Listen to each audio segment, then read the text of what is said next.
Who's telephony?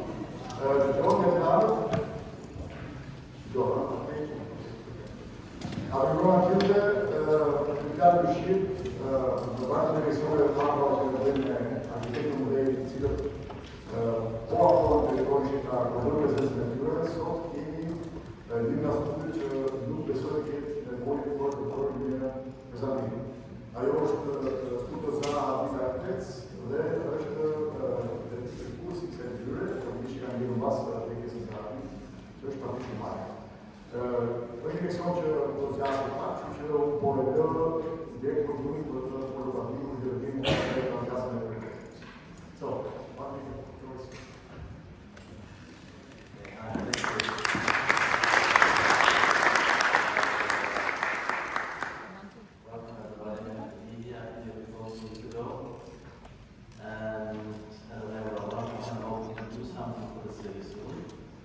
I will talk about an hour and a half or so, and then we can have a Q&A from here for 2 hours. Tectonism is the new contemporary style we're working with. It's a subsidiary style of Parametricism developed over the last 10, 15 years. And that's what I'm going to show you and talk about today. And I believe it's the paradigm for the 21st century architecture of urbanism for the knowledge economy. And I discovered today that we have an emerging knowledge economy here in Tirana. It's very exciting here. So I just show a few images first before I start. What we had kind of sketched up in the city so far. This is about 10 years ago. We participated in this competition for the Mosque Museum in the center of Tirana. Last year we produced a scheme here for the city, quite a large mixed-use development, which I thought had some merit, but it's not happening for us.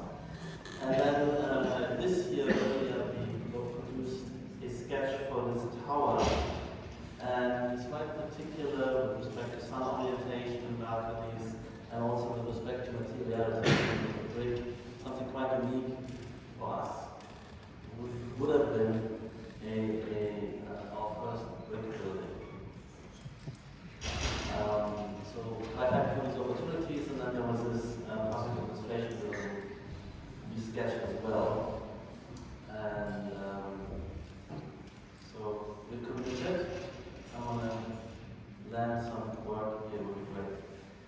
Okay, so tectonism, if you find it hard to follow, I've just published a book last year in English and Chinese on the topic. I've published a number of books over the years. Also published a number of shorter articles, but I think for me it's really important to aggregate thinking into the systematic presentation of whole claim elaboration. So this is what I've done over the years. And so tectonism is the most advanced stage of parametricism. So parametricism continues in the guise and stage of tectonism, and implies an expressive heightening of engineering and fabrication based on form-finding and optimization processes. So it's actually that stage in the development of parametricism which started with new forms and geometries and fluid adaptations to complex context, similar to modernism, starting with very abstract geometries, abstract art inspired, and then later developed kind of tectonic sensibility again with respect to engineering logic, fabrication logic. So there's a kind of parallel maturation now in parametricism. And also in modernism we have these subsidiary styles where it started with the white functionalism, which is abstract white, to reforms, and then later, for instance, brutalism acquired materiality, a sense of structure, and metabolism and high tech. So parametricism is a long-range epochal style, which I expect to last for many years. It's already 30 years in the making. Continuing to move through a series of subsidiary styles, like modernism, which was running for most of the 20th century. And there's other side phenomena like postmodernism, constructivism, minimalism, that are transitional styles, distractions we should not worry about. We should focus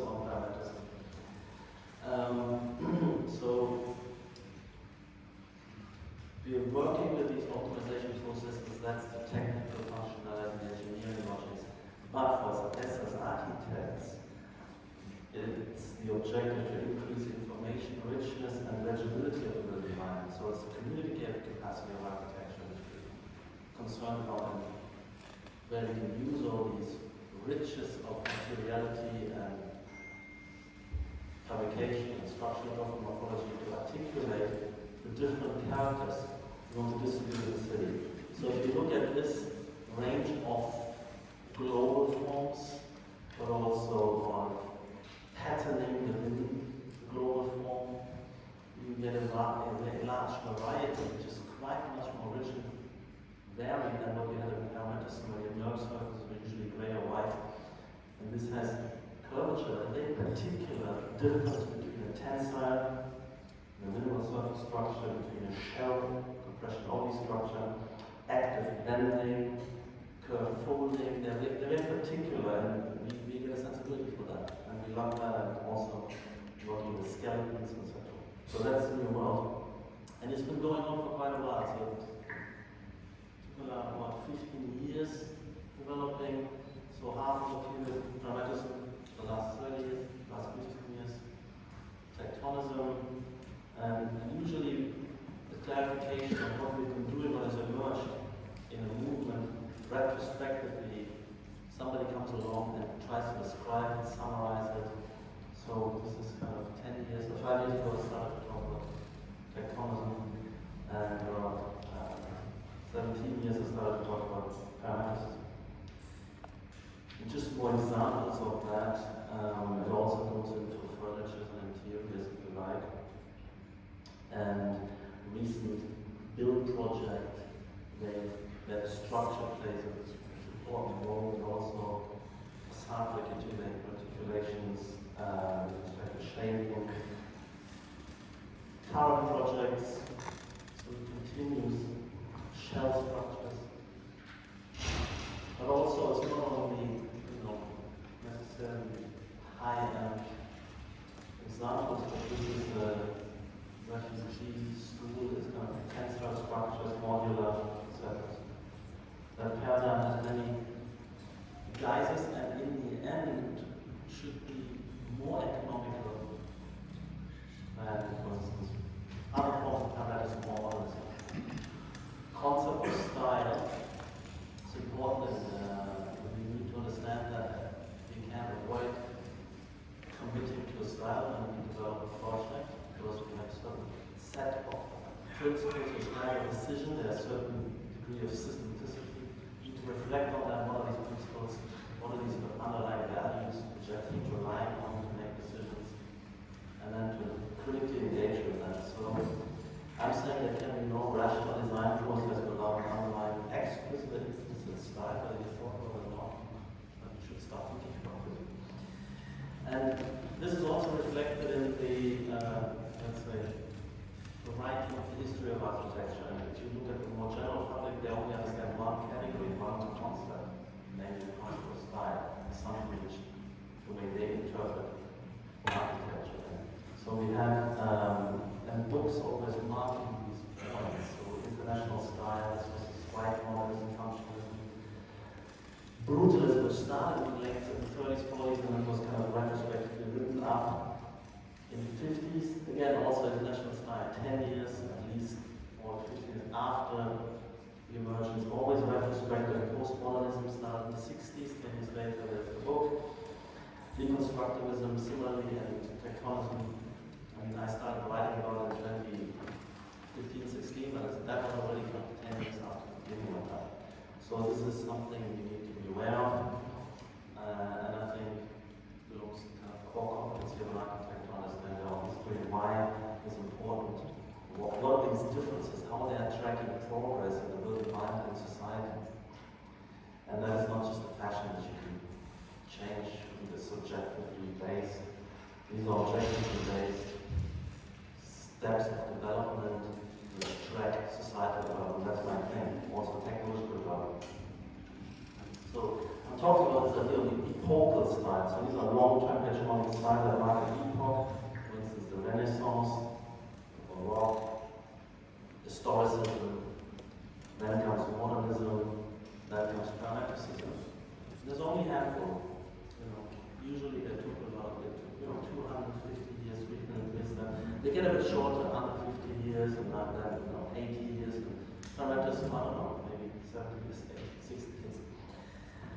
you have between these big styles, you have these transitional styles. For instance, when we go from the 19th century, which was since the French Revolution, we had historicism, neoclassical historicism, going through a series of subsidiary styles like, you know, the neoclassical, the neo-Renaissance, the neo-Gothic, the neo-Baroque, and then the eclecticism. So this was all historicism, and before modernism, it was clear this architecture doesn't fit anymore. We have a new era, we have new technologies.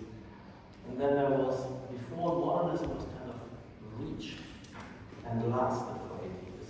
We had 10 years of expressionism, 10 years of art nouveau, and they disappeared in that way. But also that after many years of modernism, we had 10 years of postmodernism, 10 years of deconstructivism, and then we discovered parametricism, and it's been going on for 30 years.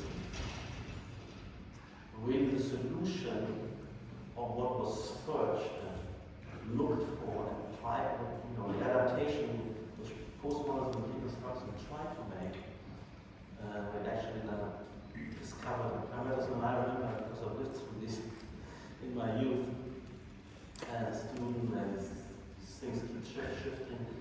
And then once we developed what I later called parametricism, you know, it kept going, working at it. It wasn't something else coming around. It just was very stable. And therefore it needed something different.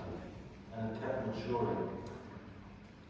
Subsidiary styles, as you have these long epochal styles, the transitional between, then you have lineage ones, you have, for instance, as I said, modernism has functionalism, brutalism, metabolism, high-tech, and similar tectonism has a number of styles.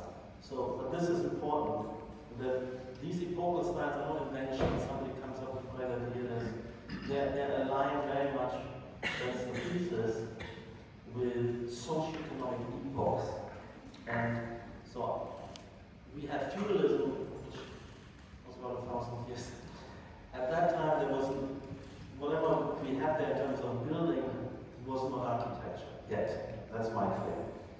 Because it was a form of vernacular. There was no architects, there was no complete designs, just construction crews staking out the building. And even in the Gothic, although it's more sophisticated, there wasn't an architect, there wasn't complete designs. And only architecture starts with the Renaissance, something like Alberti and Urbanism and in the Italian early capitalist city-state. That's a very different kind of society and different kind of figure separated out from construction, somebody who is with a clear idea of radical innovation, even if they're going back to Roman models. It's dramatically innovative relative to what was built at the time. And therefore, to argue for, they always come with treatises, architectural theory, innovation, theory, and complete designs, where you fully draw up the scheme, render it out, and perspective is very important so that you can anticipate and simulate what are you proposing to your clients, to the church, to the rulers. And that wasn't possible before, because before you didn't have to. You know, traditional building, you do what's always been done, you know, no questions are asked. Now dramatically, somebody claiming authorship, dramatically innovating complete designs, which you find on that in Palladio and Serlio, and off you go. Baroque is a very different kind of architecture. It's emerges with mercantilism and absolutism, like for instance the national France, Louis XIV, much bigger political entities, and they need much larger buildings like Versailles or something like the Vatican, a global power with a huge administrative headquarters ruling over the whole of the Catholic world. These are very different tasks, and Renaissance, which was based more kind of internally symmetrical buildings, additively agglomerated. You cannot generate a Versailles, you cannot generate a kind of Vatican. So they have a new means, a new style, which is very much using curve, using asymmetry, mirrored over, very powerful megasymmetry, colossal order, very deep relief, so you can see from a distance all the stylistic elements of the Baroque over the Renaissance are aligned with these new types of projects and new type of cities. And that's the way we have to start thinking about architectural styles, that they mean something, so that a Renaissance architect could have generated a mosaic of form. And if you look at the era, the kind of project they were mapping out, they were also no longer bounded. They were kind of, these axes were driving into the landscape. They structured a whole national territory conceptually. Anyway, just a bit of, when you go to neoclassicism and historicism, after the French Revolution, it's a very different society. It's actually bourgeois capitalism. And nation states, and you have a new kind of agglomeration dynamic, etc. I don't want to go to all of these details, but what I want to talk about, of course, modernism was industrialized society, and was also the post-First World War social revolutions, which made a totally new society, and in architecture and urbanism, and for the first time, all buildings, not just palaces, museums, and churches where architects work, but everything. Factories, mass housing, infrastructure, everything was done in architectural work, and it was aligned with forward international socialism. And what you might not be so fully aware of everywhere, but here you are because we were a socialist country. What that change over to capitalist country has something to do with shifting from formalism, mechanical mass production, into a system of global post-network society. It's actually, in the end, also technological difference. So we have the micro-technical revolution, we have robotics, and we have software services, and totally dynamic in the economy, which also meant neoliberalism, market dynamics, small firms, and the knowledge economy, and that's dramatically different. And you can see it all around the world, really gathering in central cities. Modernism was going out of the real field, factories, all separated, new towns, workers' housing. Post-tourism, it's the Renaissance of the city, re-agglomerating and layering and connecting in dense networks, layering, collage, and the themes of the postmodern deconstructivists.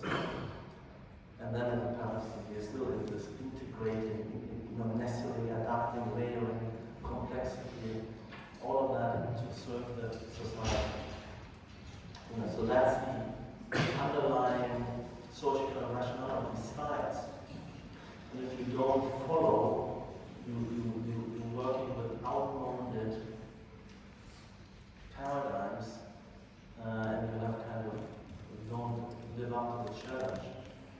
We use kind of old tools for new tasks, which doesn't work. And of course, we have these new tasks. We're also using what drives everybody, all the economic innovations, which is the digital revolution. We also need to use for solutions. They're posing problems and we need to use it. So Parametricism started actually the early 90s after the constructivism. And I remember because it was a whole generation of architects converging within 1 or 2 years onto a new paradigm.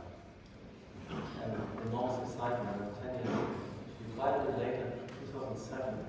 So 15 years later, I was finally ready to give that thing a name because it was stable for 15 years.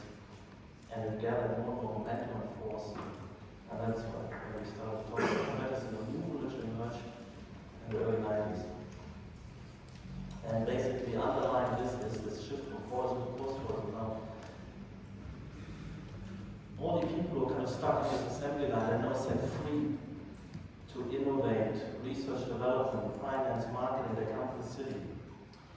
And they're no longer in these kind of bureaucratic hierarchies, which were either capitalist or socialist planned economies. But there is kind of ecosystem of startup companies and small companies and big companies breaking up. And that means a totally different city. This you can distribute on the green field, and there's only a few products. The universal consumption side, everybody gets, you have washing powder, washing machine, you get a television with 1 or 2 channels, you get, packaged holiday, processed foods, a car. That's it, 10 things. And everybody the same. And now we have thousands of things in all different genres and updated. So it was very important that the ability of these new technological systems to absorb innovation is kind of 1,000-fold larger. In this era, you develop a product for 25 years, minutest improvements, and there's only very few people who work on research and development. You don't need you contracts every 2 weeks. You don't need all these lawyers, you don't marketing as much. So there's a totally different thing. Here we can now reprogram robotics, flexible machinery with innovations all the time, 3D printing or uploading new app software service, basically minute by minute. So everybody can do about innovations. And if you come up with one, this can be distributed to the whole world. Billions of people, you can do a new app, download it to. So it pays innovation.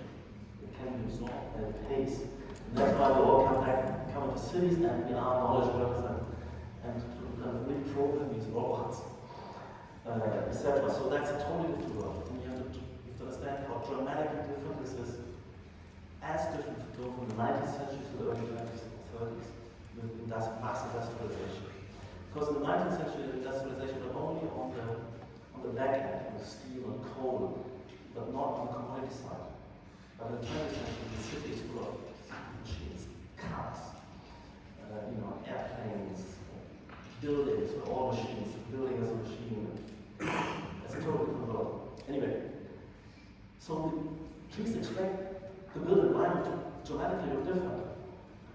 And it will still look the same, fitting new dynamics into old forms, which basically generate friction and problems. So this is the way this new world looks like. It's very agile, everything fits and interlaces and adapts to each other, and complex, unpredictable, self-organizing, emerging orders. Nobody can pre-plan it. That's why also at the end realized we can't have city planning disappear in any way, in the way it was done in the 50s. They're packed up and but I think we should limit it much more, so that's why I'm kind of remarkable this guy. And anyway, so these are the buildings, they are kind of amoeba-like, they're nesting with each other, they're leading to landscape, they're developing a very rich and varied morphology. So if you compare this to modernism, they were kind of more or less the same thing, like one species, becoming different sizes. This one is like the episodes of nature.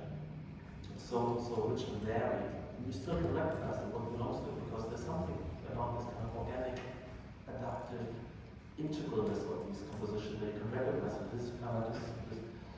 But it's very, very varied internally, and very rich.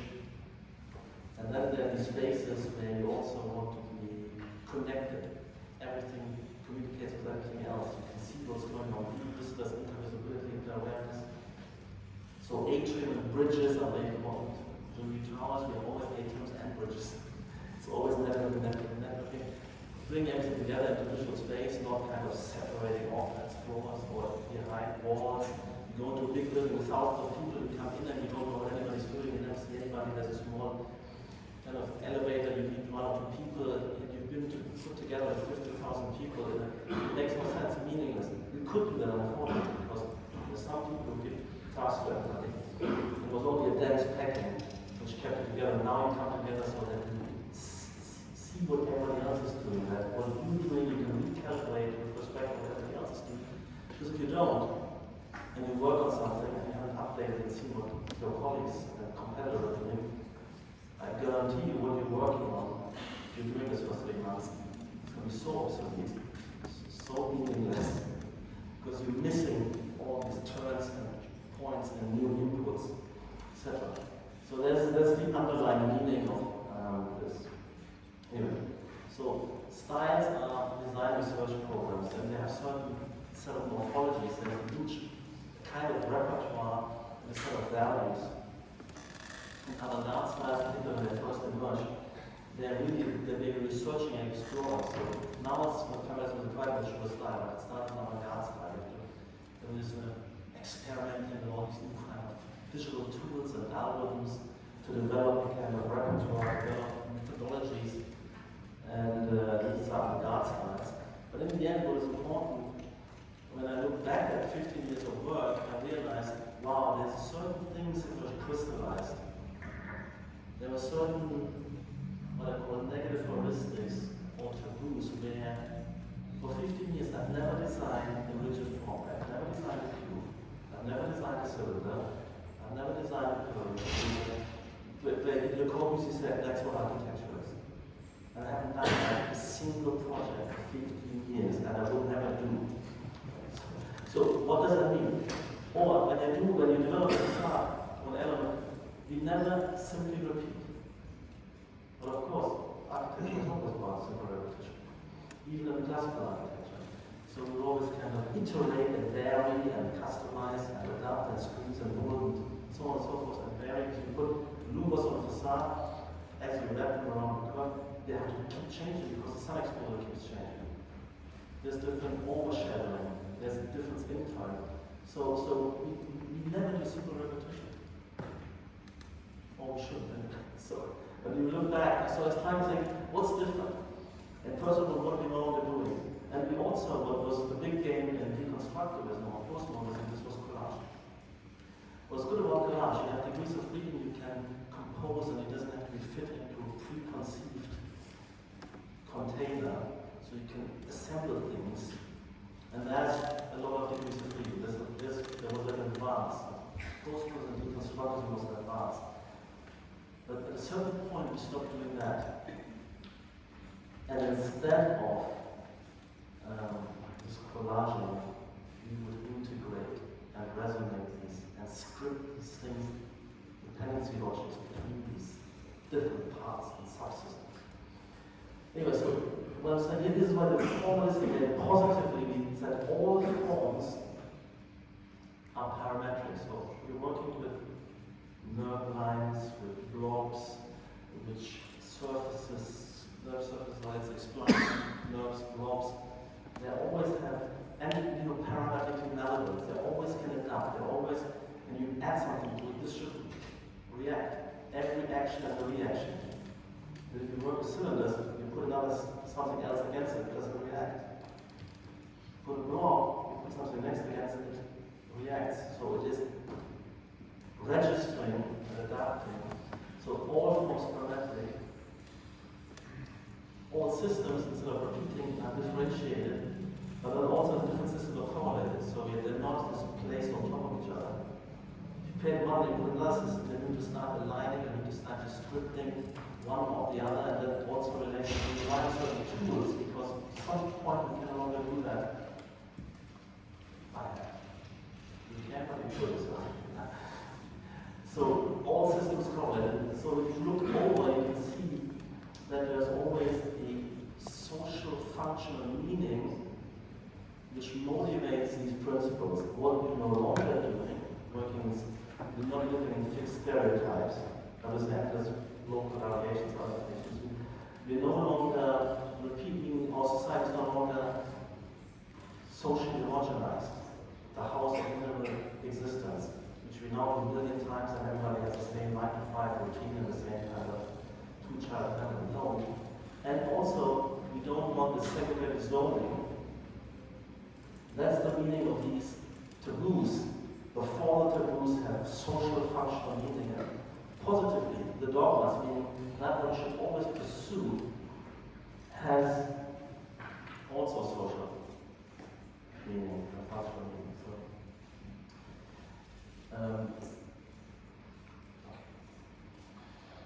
And this starts with like some sorts of things that block, and they're not identical 5 cylinders. They're different, they're blocked, they connect with bridges, they have atriums, and they're also deformed relative to each other and leading to each other, and generate a 3-dimensional space of interaction or intervisibility. So when you come in there, you can see all the other companies or offerings and co-working spaces in view. But you also can navigate because we are in a convex space or a concave surface, you know, whether you're inside or outside. If it was all straight, you wouldn't know. And there's a certain logic of ordering. So this is one of our flagship projects in Beijing, where we have our own office as well. And you can suspend it, there's things below you, above you, all around in layers. So there's many things you see instead of being in one space and you see nothing. You see everything else in glimpses. And you see something's going on, maybe that's relevant for me, maybe I should participate. So this is the kind of social kind of network and clustering. And now, in terms of urbanism, like I said earlier, the first solution in architectural terms was collage, postmodernism. Postmodernism wasn't kind of neo-historicism, this was collaging motifs and pieces of building and going back to the historic centers, to the central cities, not putting something in a greenfield, fitting something into a city and placing your top deconstruction very much as well. And we realize when you compose like this, it's great, it's new degrees of freedom, but when you look back at what you generated, it's illegible, it's visual chaos very quickly. To the extent when you do these drawings, you can yourself read your own drawings. You draw, you go to the bathroom, you come back, where was that drawing? I mean, so if you cannot even find your own way in your own drawing, something is seriously problematic. But on the level of, so we fixed it on the level of architecture, on the level of urbanism, it's still happening. We live in the era of garbage-full urbanization, right? And it's self-evident. However nice this is composed in the center of Tirana, the rest is garbage still. Now, universally. So I challenge you, since 1980, when this started, there's no beautiful, legible built environment emerging on the planet. The last elegant place, of course, we love the historic cities.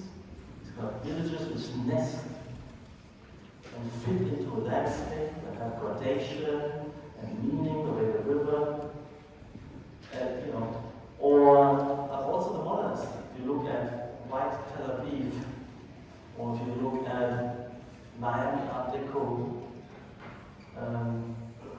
or even something like Brasilia, these are the last urban scale or Chandigarh. So it's basically the modernism generated the last kind of beautiful city forms. And since we're totally lost and we're living in garbage spills, everybody knows it.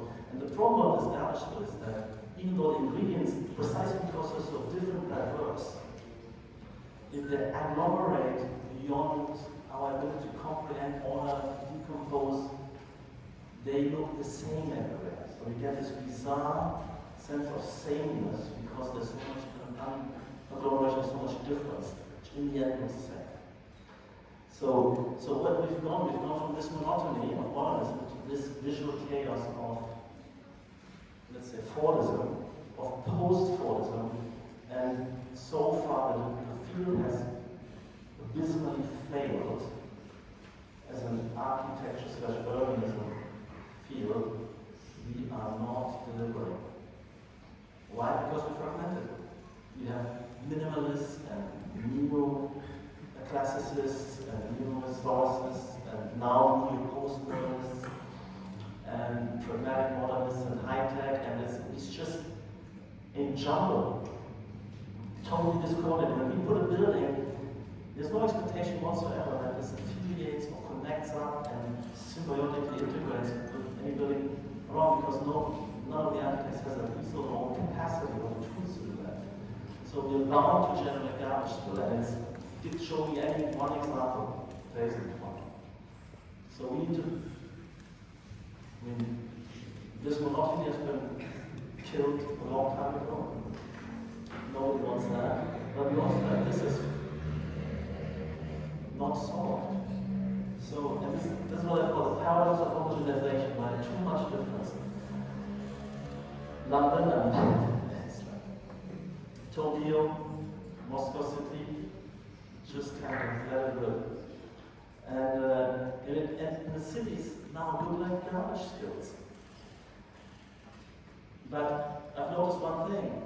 The only thing, I mean, if there wasn't a river, or if there wasn't a valley or mountain, you would just totally drown in garbage. You wouldn't know where you are, what to go, so it's only, if you haven't kind of GPS, you will be lost. But we shouldn't navigate through the GPS, we should kind of understand where things are. So what we saw in the architecture, we haven't saw in the urbanism. But the river is the clue. The river has a direction, it has a certain rhythm, the curvature has a law, so there's principles of transformation, and therefore these are things which also open up vistas, etc. And so if you look at, we start with these landscape formations. The landscape is never garbage. Why? Because the mountain formation has a certain self-organizing morphology. The river then carves and finds, so it's correlated, it's not arbitrarily thrown in. Then the vegetation grows up the hillside, it changes, the north is different from the south face, and as you go up, the vegetation changes, then it's the raw stone and then the snow. These are principles of development, and you can navigate this. And animals, who have tiny brains compared to us, can navigate the landscape. Because there's a logic, law for transformation, and they can live in it because they can predict things, they can find things, and I don't think they could live in the garbage. So that is the idea. So we have these kind of formations, and we start, why don't we do the city like a kind of fluvial, kind of dynamic where things gather and aggregate and build up height and then flow out and then connects with the river, but it can also work without the river. Generate your own river becomes rivers, peaks, mountains, and that's what we're looking at in parametric urbanism. So I was spending a bit of time. And you can use self-organizing principles instead of drawing lines on a ruler and a compass and a triangle, and you draw a grid with an axis for thousands of times. You have endless forms of networking which are much more intricate. You can tweak parameters. The whole point is that you don't draw every line, that you just have force fields and let this thing self-organize like a nation. So generating, that's the way you work in urban patterns, both in the architecture. Then you get a handle on this. And they could also be flexible and how you growth patterns and growth trajectories, how you accumulate and substitute, etc. So this is an interesting network. It works through topography. There's different layers, but these layers are not randomly layer over each other like used to in deconstructors. Now it was a huge thrill when you discovered that you can, like Chulu, Park, you can have very different systems. You can just bring them over each other. Wow, not next to, but one territory, all at multiple times. But then again, it generates this garbage flow. So these layers should correlate with each other. So we started this year 2000 in Singapore, where we're saying, so we have a topography, instead of flattening it and making a grid, we work with the topo lines and actually leave the height differentiation and express that with building heights, strip it off the topography and make them higher, maybe go higher, or in the negative place, or inverse, and then develop something where where these things are not a random spill, but they're ordered through principles of ordering, and then we generate these blocks. We're also using bridges, atria, etc. to connect. So these are different clusters, and we make a new urban fabric. It's kind of block fabric. And we did this 20 years ago, so now they're building out, so they're following these curved lines. Every building has to participate in generating these curves, and they could absorb quite a variety of architectural solutions, but they're less chaotic as a ensemble than usually. There's some kind of envelope against which some kind of ordering capacity. And so when we work on urban patterns, we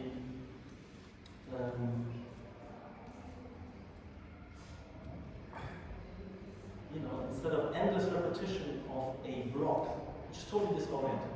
I mean, if you, even in England, these row houses, I mean, I live there, you have to concentrate to find your own home every time you go home. Which one was it? Yeah.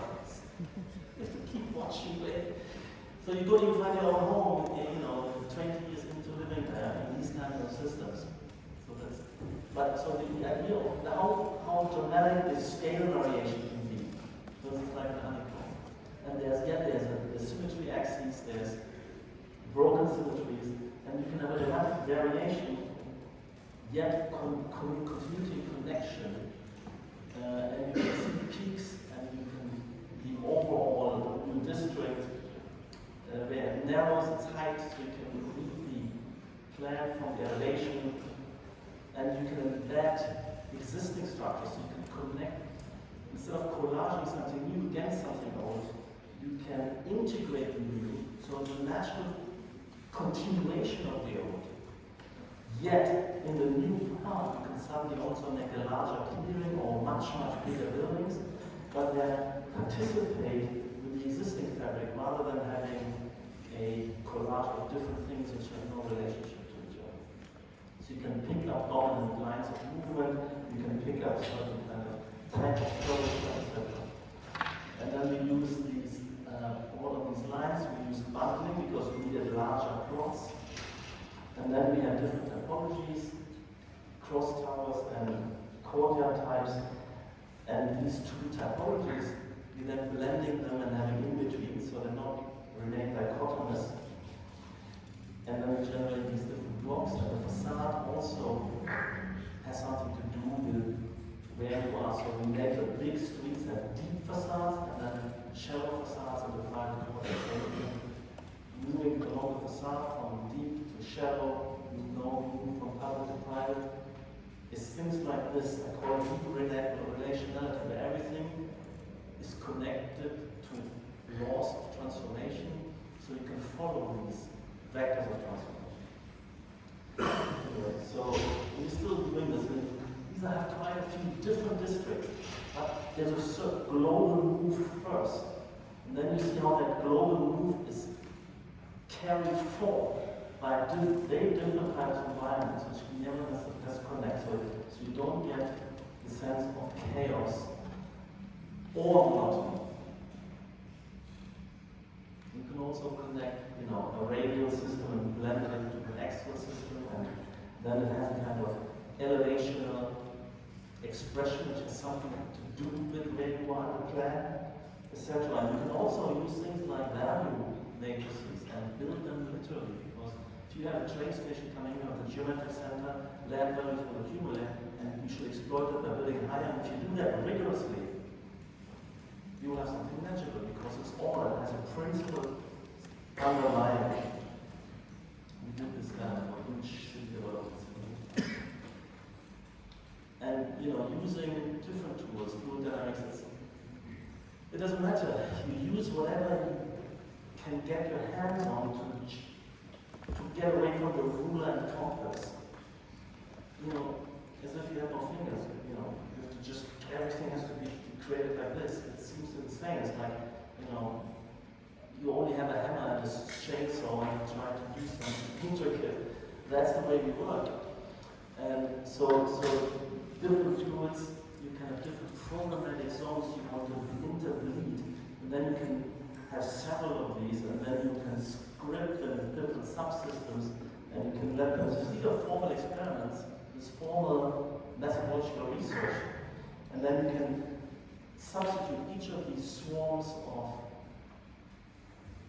let's say, Maya liquid.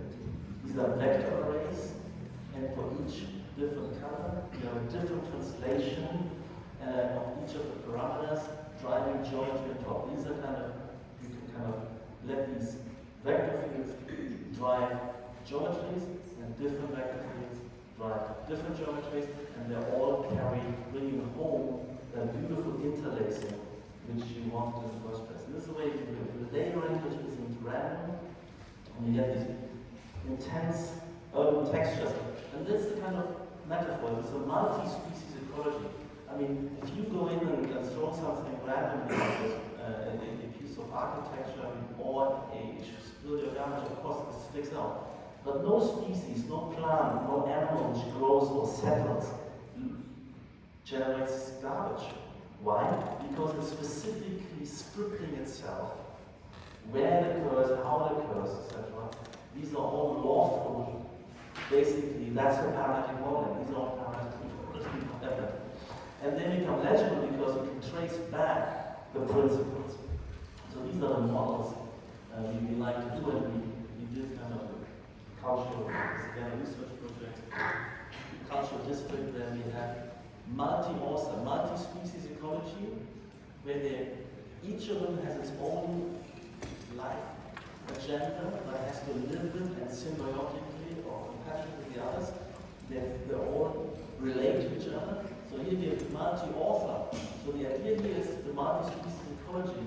We could create a city, a multi-author city, multi-client. But when the clients come together, they actually want to be in a particular place because they want to relate to the surrounding sites. They selected the site for this purpose because they want there, for instance, motif to connect up with others, so they want to have this connected to a hotel, and then the residences to the hotel, etc., etc. And therefore, these affiliations should be expressed. So the architect's job, collectively, they might all have different clients. We need to articulate and make transparent these symbiotic relationships. What belongs together, what connects with what is affiliated to what. And so we did this here. These are tectonism projects. They're all different authors, and you can see they have similarities, but there are also dramatic differences. There's quite different. There's shell structures, tensile structures, curve floating structures, etc. They're quite different, yet similar enough, and they adapt to each other. These are the models of kind of a organic, evolved, multi-species ecology, multi-client, multi-architect, ideally, kind of conditioning. I'm just going through these. Of course, also lovely to have this landscape to work with this. And this is the community of a knowledge economy cluster. And if you look closely to this, the residences are going down into the valley, and at the top, these larger plateaus are for the office spaces, the larger plates, etc. So this is the kind of architecture we'd like to create. But it's rarely that a single architect can do a whole valley. The way we do it, because we have all these tools and we have a rich repertoire, we can do it, but it gets monotonous. So it really should be 25 architects. But if you randomly pick 25 architects, you get a garbage still. So they need to be all understanding the principles of parametricism and tectonism, which everybody should be working from. Why would we work in ways which were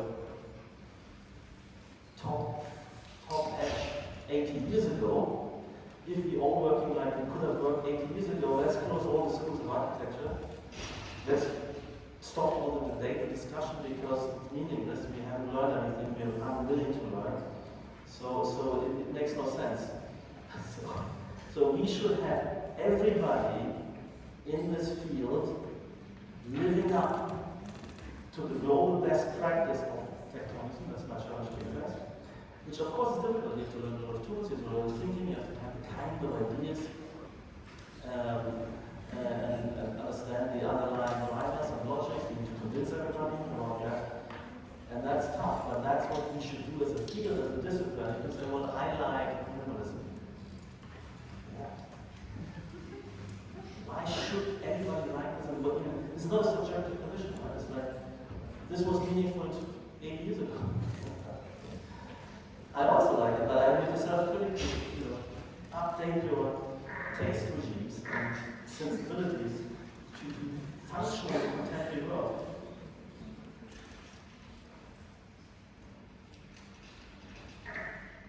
We need to deal with complex site conditions that are affiliated to many and interconnected, interlaced, and strong forms sometimes so tightly together across multiple sites. into an environment using a kind of artificial landscape as a hyper landscape to make something kind of strong and legible. You can flow along and understand where you're moving, etc., etc. So we're doing a lot of these strong urban forms and formations, so when you're in the space, you know where you are. And again, this is the kind of model. And these are sketches we're doing. So there could be a variety also of sub-districts and there could be further articulation in each of these, etc., etc. So these are kind of urbanism experiments. Okay, so this is in the book, there's still mostly in Parametricism. And so we started in the 90s, early 90s, Fordism, just using surfaces, squeezing and pulling them, and everything, the whole project was using a surface, continuous surface, it bifurcates another level. You don't need anything else. No envelope, no what. Then we realized, okay, we need enveloping, then became blocks, and metabolic, and then fused and separated. There's much more variety. And you cannot only articulate inside, outside, but to what degree these things fuse or nest or intersect. Then came swarms, whole swarms of things. That's wonderful because they could have a direction, an alignment, yeah, they could grow large and small. It's not just swarms of same animals, but swarms of divergent creatures. And then tectonism is the latest stage where you shouldn't unlearn all kind of degrees of freedom. We should take this up and now, with these kind of compositions, introduce engineering optimization in terms of structure, engineering optimization in terms of environmental, sonic shading, as well as fabrication logic. So these things are inherently easy to fabricate with various processes that will come on top of that and give much more detail and characterfulness to this. So this is the progress, and this is really the last step. It's a serious piece of progress. Everybody understood it. So, of course, some people drifted away from Urbanism, and it was kind of, we had the 2008 meltdown, and a lot of people lost faith in the progress, and there was no work. But there was a core group kept working and developing, and they all ended up in tectonism. There's a huge thing of the remaining core group. Anyway, I go back through this. So this was the era of Fordism. It was super exciting to do that and do a project like this. But also that you can imbue kind of these pleats and ripples, not necessarily arbitrary, they have kind of logics to them. And, you know, one of the first iconic projects was the OMA, so FOA, Yokohama Terminal, or, you know, Urbanism by Peter Eisenman, what we did at DRL, some of the projects. For instance, the laboratorium, instead of having separate systems, ceiling, balconies, handrails, staircases, all that surface delivering everything. And then in terms of plugging on a line, plugging in, or a swarm flying through. So there's a surface, and so it's Fordism, swarmism. And then the advantage is it's not cluttered up with all this stuff. It's just the overall space, easy to grasp. You're not be distracted by this kind of clutter of nonsensical areas of stuff. And we get these kind of projects, blending into the landscape and, you know, and again the staircase, so this, you know, instead of cluttering this up with staircase with a certain color material, a wall, lighting features, angles, everything is seamless out of one kind of system blending into another, so that you don't clutter, that you see the essentials of the space, because this is a very complex space. It's very layered and deep, and you're flowing through, so you shouldn't get distracted with all this stuff crowding the view, with all lots of sharp angles where you lose where you're turning and where you are. That's the meaning of this. So in the end, a lot of this is legibility, navigability, which is social culture empowering people to use quickly a complex space. And then you continue the theme, you can switch material, but it's still you kind of continue surfaces. You have the seats, the lighting again, the acoustic, the staircase, and that is Parametricism type version of minimalism, if you like, but it's much more adaptive. So that was all kind of formalism to some extent. Urbanism, these metaphors, what is interesting about it, before it was always you have one space next to another, or one space into another. The next big dramatic thing is, we can intersect. That happened only in the late 70s. Nobody's ever intersected spaces in the history of architecture for thousands of years, and if our eyes were opening up, and discover this. But again, what we have here is not set theory, sets next to sets within sets or intersect, but fuzzy logic, the degree to which these things are intersecting, the degree to which these are separate or fused into one unit. So we have a much more sophisticated organizational repertoire, and you can also layer this. So these are just simply not funny forms. They have a superior ordering capacity because you have more parameters in there and you can articulate something more complex. So in an institution where you have different, for instance, corporate environment, different teams, to which extent do they belong to a larger team, but also to this larger unit, and how much are they overlapping, how much are they separate? It's not just either or, black or white. The modernist architecture couldn't articulate any of the contemporary corporate social organization patterns, which, internal change management and organizational consultants would want to think about and diagram, want to emerge. So we need to have the repertoire. That's the meaning of these. I think it's understood. They're just simply, they have superior functionality potentials. And if you don't use them, you are in a very, very primitive stage.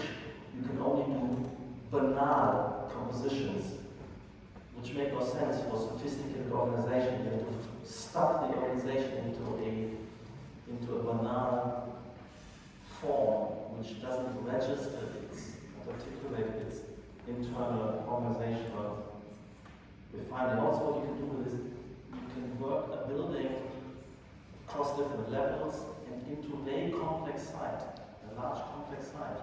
It fits to different, it has another wall coming in, and it has many, many different conditions which this form reacts to. Every action has a reaction, an injection of a ramp. It receives it and it guides you through, etc., etc. So these things don't have this already. Okay. And this has been going on. The earliest, so tectonism is, I'm now coming to tectonism, so this was perhaps the holistic parametricism, where we say, okay, we now not only doing this fluid compositions, refined, we're using structural logics. This was 2000, last my work. We discovered for Otto, who has done this kind of form finding. This is self-organizing form, but now in material processes. So we're not inventing these forms anymore, playing around with Maya, but we're actually using these self-formation processes like structural nets, compression, things, tensile structures, shell structures, monocoque shells, etc., to make something which is disciplined by construction efficiencies. Because before in the Parametricism model we had that project, we built this, and we had huge, behind these beautiful surfaces, there's a massive amount of trussing. Huge crochet spaces, which you're wasting. You because it's not yet tectonism. It's good for what it is, but there's an enormous amount of, this kind of waste. And the engineers, they're just giving the form, engineer that, and they're just stitching some. I mean, if you would take the skin off, it's a disaster, hatching job of steel kind of welded together in some chaos. And that is, of course, inefficient and problematic. So now here, the structure is visible from inside and outside. It's a few millimeters. This is super materially light. And these, lightweight structures for auto, and eventually much, much more economical than building boxes with trusses and so on. Anyway, so this started to happen quite a while ago. You can see visual tectonics, Mark Burling, because he's the architect of the Vergara Familia. So we have Frauto, we have Gaudi as somebody who's using catenary models, geometric models, etc. And we have Jesse Reiser, others of novel tectonics. Novel tectonics. It's not the same tectonics like the Helen, the Greeks, the ancient Greeks, and we've done these. So this is an inside-out Gothic. So I think it's way more beautiful and superior to the Gothic. The Gothic is very intricate and has structure optimized stones, dematerialized. But if you think about it, you're optimizing one day, and then it's just repeating the day.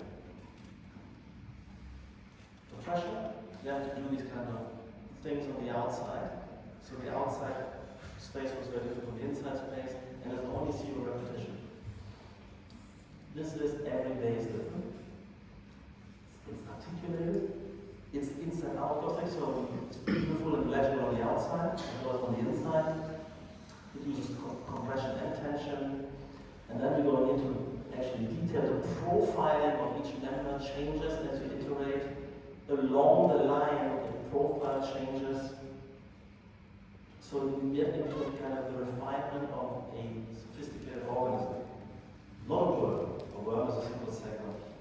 But, of a snake or something, which is skeleton and skin, and the tessellations are adapting and transforming. That's what we're getting into. We're getting to the refinement and sophistication of an organic creature, and it's clear. If you have that the snake is a superbly more superior organism than a worm, the worm has no chance against the snake.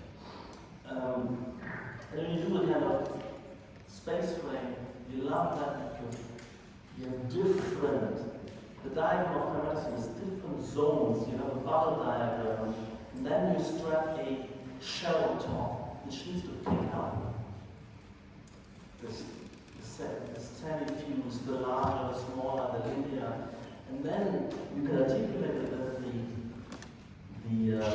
ribbing and networking of the members changes accordingly, and you get a beautiful piece where the reticulation and the global form guide you through and allow you to anticipate what's coming. And that's a much more interesting space than one huge dome where you have no orientation, or one huge space frame where anything could happen anywhere. So we did some things where we let, these kind of shell arrays, and we work with different ways of interpreting the shell. And you can. So there's also the element of articulating to characterize different space differently in a quasi-ornamental way, but using each time optimized structural systems. There's not one single optimization. You have always many, and you can orchestrate to make distinctions. So that's something that's why this works on top of engineering. And you need to have sophisticated engineers bring you lots of optimizing things, not give them a sketch and then do a hatchet job. But challenge them to deliver you the logics, but then you have always many options to orchestrate. And of course, this was always like this. I mean,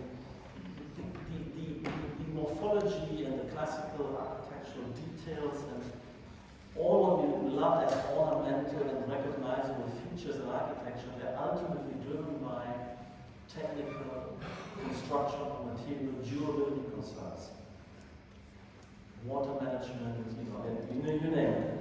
And so that is something we need to learn. And Crampton was, I said earlier, modernism went through this as well, where they started with abstract composition, and then they're building larger scale, and they started to reappropriate the tectonic. Some, people like Utzon, and like these shells of Siniopas or something like Frank White, brutalism, Nervi. I mean, this kind of progress from a modernism of abstract composition painted up plasterboard to kind of a Nervi, Frank White is what we're now going through from Parametricism. But of course, the compositions they were basically the same. So now I have, but when I'm coming to these kind of engineering constraints, we really welcome them, we love them because they give us so much material to make it more expressive. Our architecture to make its communicative capacity enhanced. So in the book, I'm going through structural systems, then environmental engineering, and then fabrication, construction, logic. So there's three arenas of engineering where we need to work very differently with the experts. So three types of compounding engineering logics. They all come together in there. You have to have all of them in play. Structural form finding integration, environmental parameters as drivers, and fabrication constraints as drivers, not drivers, drivers. So I start with structure, and obviously if you look at these traditional classical structures, there's something, the tessellation has something to do with the global form, there's this correlation. But one thing is clear, these are compression-only systems. They could only do symmetrical. Because these are equilibrium structures. You can only equilibrate, as soon as you deviate from symmetry, you don't know what's happening. You get asymmetrical settlement of the foundations, you can't calculate, the whole thing cracks up. The whole thing falls apart. So they need symmetry. That's why they have symmetry. And because it's constrained in the end, of course, when you have to stuff your institutions, it's not everything is mirrored in life. But you have to fit. But so what is interesting, then you have parametricism, and you need to have fluid, open, amoeba style compositions to fit into complex conditions and internally, externally, and now through something like Tirana and rival wall and graphic statics, you can equilibrate a very asymmetric composition. And it's super efficient, and also the tessellation fits it in. And it could be at different heights, different types of spaces, you can cut holes. And what is beautiful about this, these are compression-only models. There's no water, no glue, no reinforcement. And they're fully in equilibrium, which you can now calculate. And these are super thin marble shells. And he's doing these models, and you slip them up, the whole thing all raining down like. Or he's doing sometimes little rings, tensile rings embedded, come with a scissor, and the whole beautiful structure. That shows us the power of this. I mean, this is powerful. And we've been working with Philip Roth ever since, and we have it now shown. That's the Tirana a few years ago. The previous Tirana we had already shown models. And we've been working with them and doing stuff. And so we can learn something from the history. Spiraling compression staircases, but they rely on symmetry. If you look at Nervi, but Nervi has again it's symmetry. And here we work with stress lines.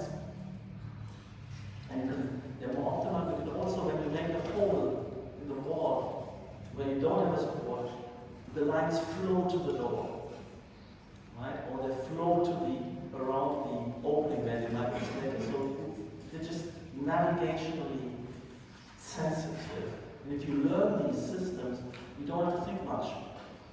And you can understand and navigate. So it should be exposed. And it's more efficient, more beautiful, more legible, because every action is a reaction. You drop something, it ripples through, then you find that thing. And you can do that also with shells. And the shells are optimized high-power shell, and then you can run the reticulations on top of that. So we recreated some buildings which were symmetrical originally in Canberra, 3 high-pass. We connected with them, we generated tessellation in 3 layers, which are following primary stress lines.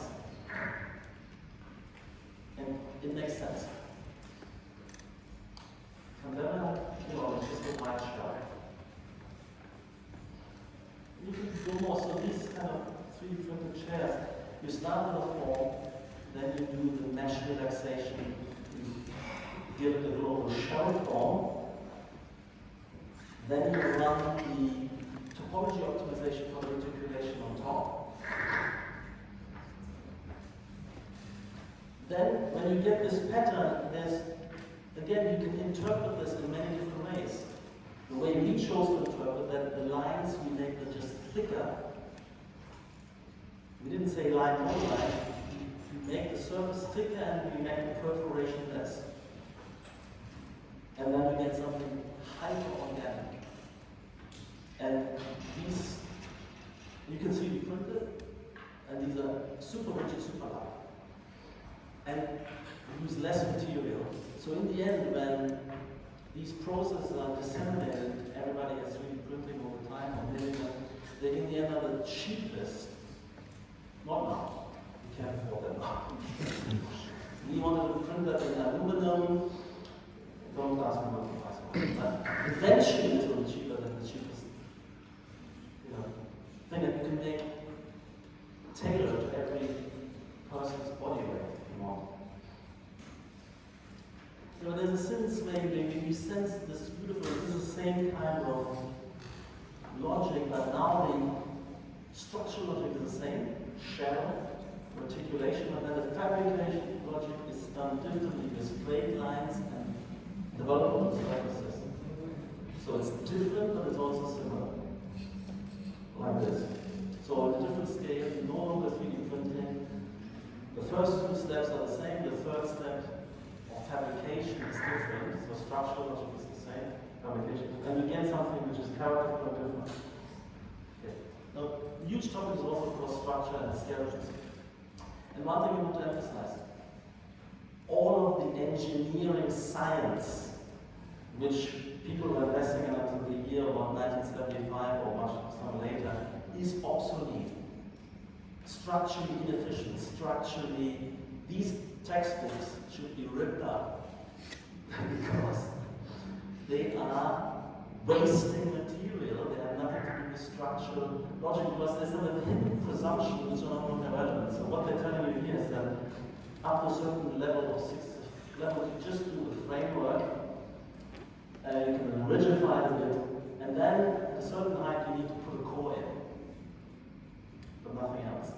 You go higher, then you come with, you add outriggers. You go higher, you bring in, you have to use the outer shell tube. The problem with this is, it presumes that the system is the same top to down bottom. It's what? There's some kind of a priori that you have to, first of all, choose a single system for that the whole of the towers follows one system, and then everything is repetition the same. So it's this kind of flawless production mechanism, and also you have to draw it by hand, and thinking economy, and drawing economy, and fabrication economy is in the end sort of structural economy. It's nothing to do with structural economy. Under these constraints, yes, that's what you do. But these constraints are no longer there. You're not drawing any kind of separate nodes, you're just proliferating parametrically, etc. And so in fabrication. Anyway, so this is really for the rubbish bin, and it's still used. That's structural science. Well, it's pseudoscience. I mean, it was structural science. So I'm saying, for instance, here, why don't we can change the system as we move up, and we can also change materiality. We can start with some kind of concrete base, steel tube, and then kind of timber structure. Anyway, and we can then also, this adapts to different programmatic conditions. And we also bring in, you have different kinds of detail and articulation. So this is one kind of way we can do that. And you have much lighter and less structure and a different kind of structural diagram and materiality at the higher level of the tower than at the bottom of the tower. This is also then putting in a different shading areas, balconies and office shading. So it's a mixed use, mixed system tower I'm proposing. But we've done that for layers, but that, you know, if you do this diagram to an engineer, the craziest thing is you can turn it upside down. It has no recognition of the fundamental asymmetry between the top and the bottom. Forces accumulate massively, wind loads accumulate massively in the bottom. And that's what we need to start to recognize in these kind of diagrams. And so the structure here tells us everything is in the gauge of the steel. There's no system change. And to have a diagram which you can turn upside down in a tower structure is just pure madness, but it has to be with the constraints of the period. The kind of crudeness of calculation. That's another thing which is very fundamental with engineering. The old days, you couldn't calculate everything was all empirical. When you started to calculate, you had to disconnect systems. You had to give up a lot of redundancy just to calculate. So you're giving up a lot of strength by making connections not transmit any force because you wouldn't be able to track that force. So it was a huge compromise of structural efficiency because the system calculator to be very pristine, simple system, disconnect, and then there's another system for instance. And since finite element analysis, we don't have to do that. Finite element analysis treats everything in one go, and it's a gradual iterative. And in the end, we should optimize each member, and that's the way we work. So all of structural engineering is also here. I mean, they've learned some of that, but in the thinking is correct. So these are ballpark right kind of diagrams we've been working on. We want to develop these structures, and you can see how the force accumulates, and how we can make it more filigree, and how we can split the column at the top. And then we map different programs to the smaller apartments, to larger apartments, etc. So these are, let's say, working with structure in a tectonism way. And also, of course, the atrium. So the exoskeleton is great because on the inside you get a lot of freedom of moving up and down in parametric elevators, not use the core as structure, but use the core as flying through with panoramic elevators. So this is the kind of freedom you gain in the inside, and all the structure on the outside, and you don't have the core blocking everything, etc. So anyway, so we did a lot of work in these kind of topology optimization in different programs. One which led more to translation in more line-based or more volume-based. Erosion of volumes lends us into concrete versus steel or timber, for instance. And there's a lot of variation, you can do a lot of play. We're working here with the idea of kind of sky lobbies or mega structure. We're saying the floors are not participating in the structural integrity. They should be free, so you throw them in or take them out or make voids. So we're making a much stronger distinction between the structural overall stability system and the core isn't used for that. Circulation is separate and shouldn't be burdened with structural work, and occupiable surfaces should not be burdened with structural work. They should be light for their own purpose. So this kind of anyway. So So that is the kind of world we've been generating, and you can get a little variety, but since they're all following a certain topology optimization logic, they're both different and similar. That's what you want. Family of things which belong together and they still generate some kind of coherency across towers because they're working from a similar methodology. And then, of course, this idea of internal opening up of these kind of skyline conditions and not having a core structure, etc.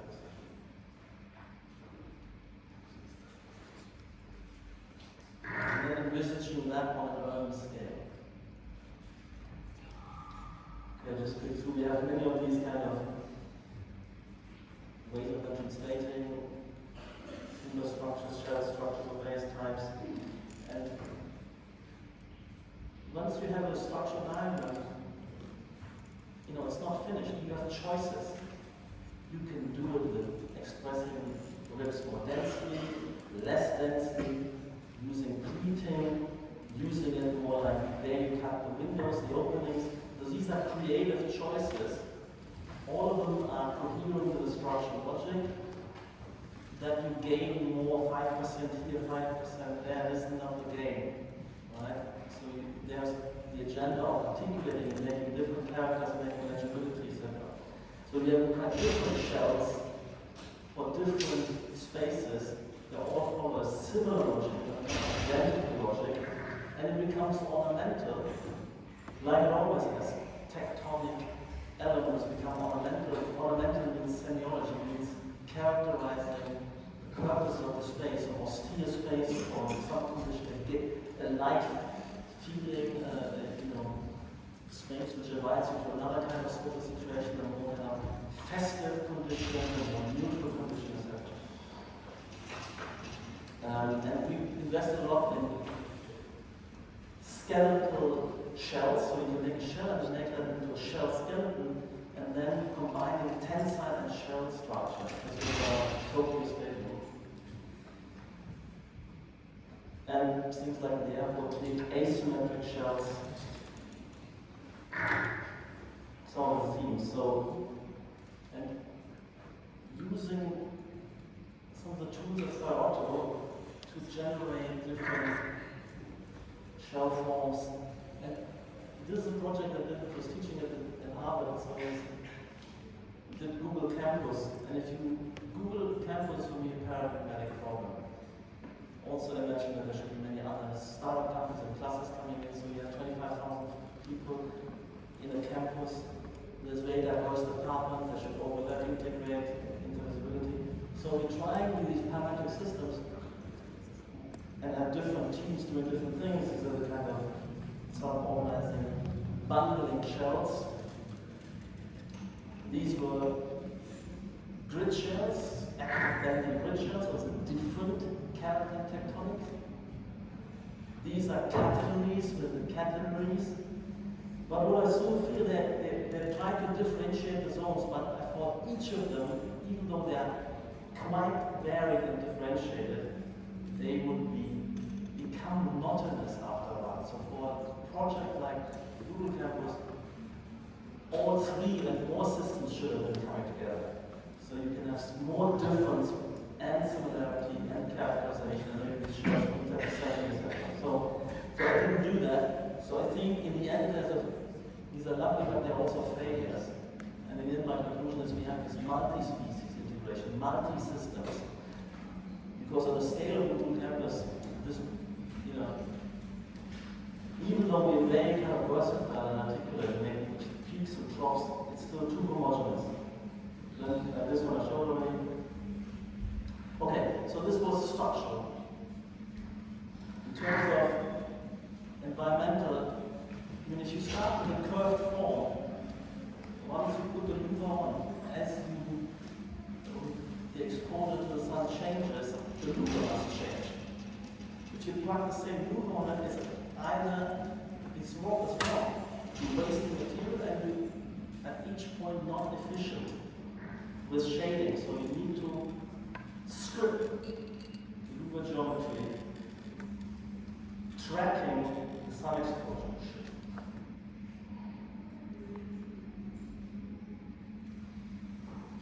That is done perfectly, but you vary density, direction, etc. And these are examples of projects we like. So this tower on the time is the central bank we run. And there is also this idea of making both structure, this kind of unbundling and coming together, an atrium to move through, and sun shading. So this looks quite different from different sides. And it totally closes down in the south. And what is nice about it, it gives you a sense where you are. This becomes more map where you know in which direction you're looking at from. So it becomes much more compass in the city. And it makes sense environmentally and etc. This one is also our flagship project in Riga, it's a campus. So here we keep orienting away from the sun, we shape courtyards, we're shading, and we're allowing wind to come in, and we're staggering, so the wind blows into these conditions. We make very deep windows, so it's a very abstract, it's based on a hexagon. The hexagon has more neighboring cells than if you have a grid. 6 instead of 4. Then we're squeezing and expanding, so it's a very hexagon field. So it's very abstract. And in the end, when you impose the environmental parameters across this, something makes sense and it fits into the regional morphology. Then we have a kind of, the open spaces are tensor forms. And when you have solid volumes with courtyard or atria and the tensor structure, they're both exposed to the same wind and sun direction. Suddenly they respond similarly and they're unified. However distinct the systems were to begin with, they become uniform because they respond to the same external parameters. And you can see that on the inside, these courtyards, where the sun hits your solid surfaces and the glass is in the shade. And these are principles, so wherever you are in the field of cells, you know, even on an overcast day, which direction you have sky directions embedded in the project. So I think this is an interesting example because it's very regional embedded, because it works with parameters very dominant in this region and has its field conditions. And you can follow the flow. These cells squeeze when you go to a narrower condition. They all have the orientation to the sun, away, etc., etc.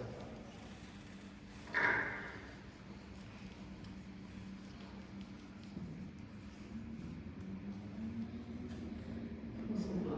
You know, when you have face the sun in the south, you make horizontal movements. When you face it in the west, you make vertical. But if it's kind of slightly rotated, you can also, you should mediate. You should have both, and mediate from one to the other.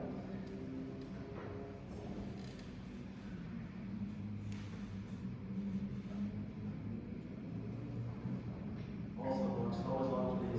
So this is just images of how we're dealing with facades, sun exposure, light and shadow, particularly when it plays across softer volumes. You have this kind of gradients of becoming more deep and more subtle violence.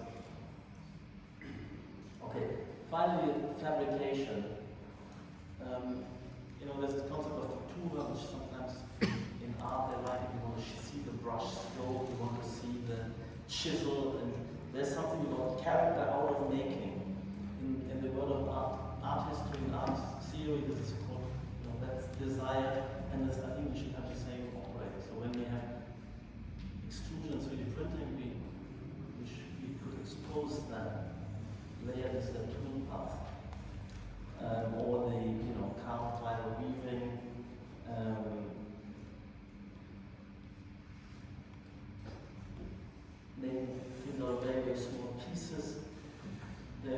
these shell forms that interpret, they're all shell forms, they interpret them differently, but they're also different in global form. This is a bubble, was inflated. An inflated form is different from a category, is different from a tensile, etc. So there's a character to this, which is a global form, and then there's a certain fabrication, which taping carbon fiber strips onto that bubble, and that gives a unique character. Even though that they're kind of similar enough, but they're also character different enough. So this is things we like. This is about curved folding, so this is sheet material, like a curved origami, and you can build things, and we like to show the pieces, and we even like to show the bolts. Everything becomes character articulation. Right? It's not something we want to hide, and we want to kind of make it richer and more characterful. Maybe you have another one where the things are welded, and then the family are welded, some are bolted, and these are things we want to do. And we have, we're working with schools of architecture and different fabrication kind of techniques to create this kind of new universe which works also in furnishing of tectonic. Tensile structures, hot wire cutting, they're all ruled surfaces. And that's nicer than just having kind of subdiv or worm size go up. And that's kind of a movement.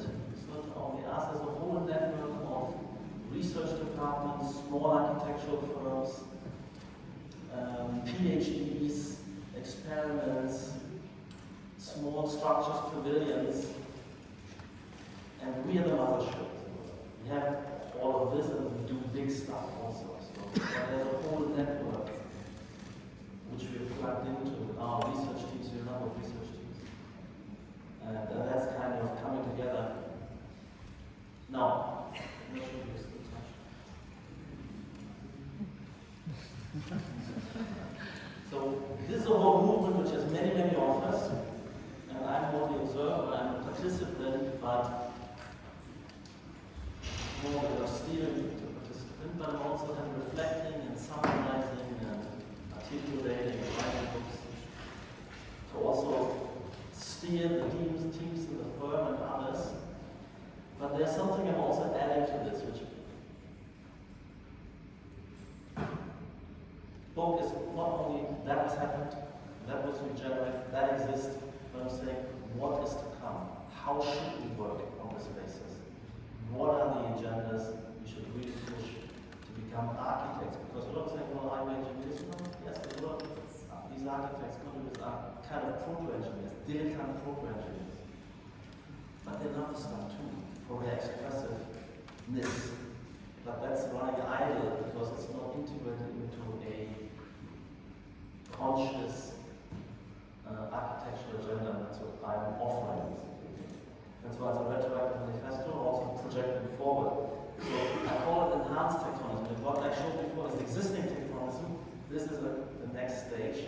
What it could become, and all the ingredients are there. So upgrading the architecture by what I call tectonic articulation, which isn't just optimizing it for this engineering logics. I'm using it to articulate something. So morphologies, both global forms and details delivered by various types of engineering optimization are selected. There's always many you could select from. Visually enhanced.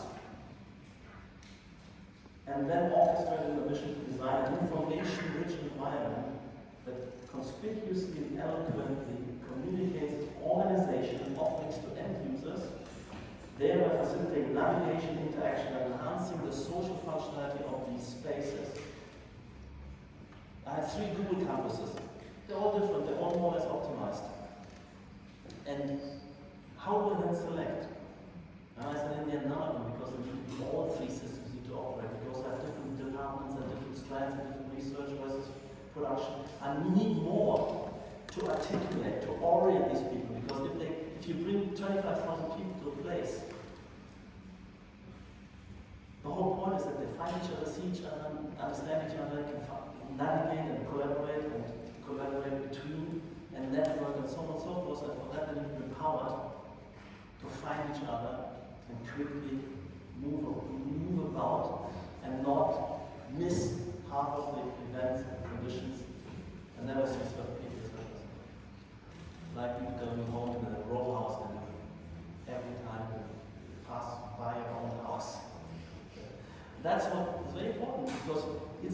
trivial in the era of this very simple societies.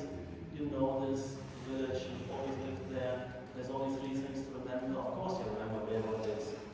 But now we're going to different metropolis all the time. Moving about, traveling, meeting, you scroll in, and it's super complex. And if you throw into a heap of garbage, you will miss everything. And feel menaced and disempowered. So this is very important. Communication, articulation, giving orientation means making things transparent, bringing it really to your fingertips. That's the architect's job, over and above the engineering job, because all the engineering responsibilities we no longer hold. We're just using their stuff and we orchestrate it. We love the efficiencies, we need them, but we orchestrate to do our job, which I call social functionality, not technical functionality. And social functionality has organization, and things are connected next to each other in the right places, permeable more and more less, but also articulation. Because you can place things next to each other, but nobody sees them, finds them, understands them. Through this door, there's something else that should have known about. That's a specific task. As things become complex, you need to be perceptually tractable and then you become semiologically articulate. And I think we shouldn't underestimate this was always within the discipline. That's what I call the semiological project. So tectonism as an architectural agenda is feeding the semiological project, which is very important, I think, for us. So saying the congeniality of parametricism already and tectonism even more with semiology. So if you do these rule-based, scripted dependency relations or functions between input and output numbers, they can be interpreted as representations or signification relations. So if you script one thing or the other, you can find the one or the other. You can use one to guide you to the underlying logics. And you can follow, you can navigate the trajectory, and also the differentiation trajectory is already a navigation. The bacteria moves along the nutrition gradient. You don't have to have a fine percent, you just need to move along the kind of density gradient or public-private gradient, and you're drawn to where you want. That's differentiation.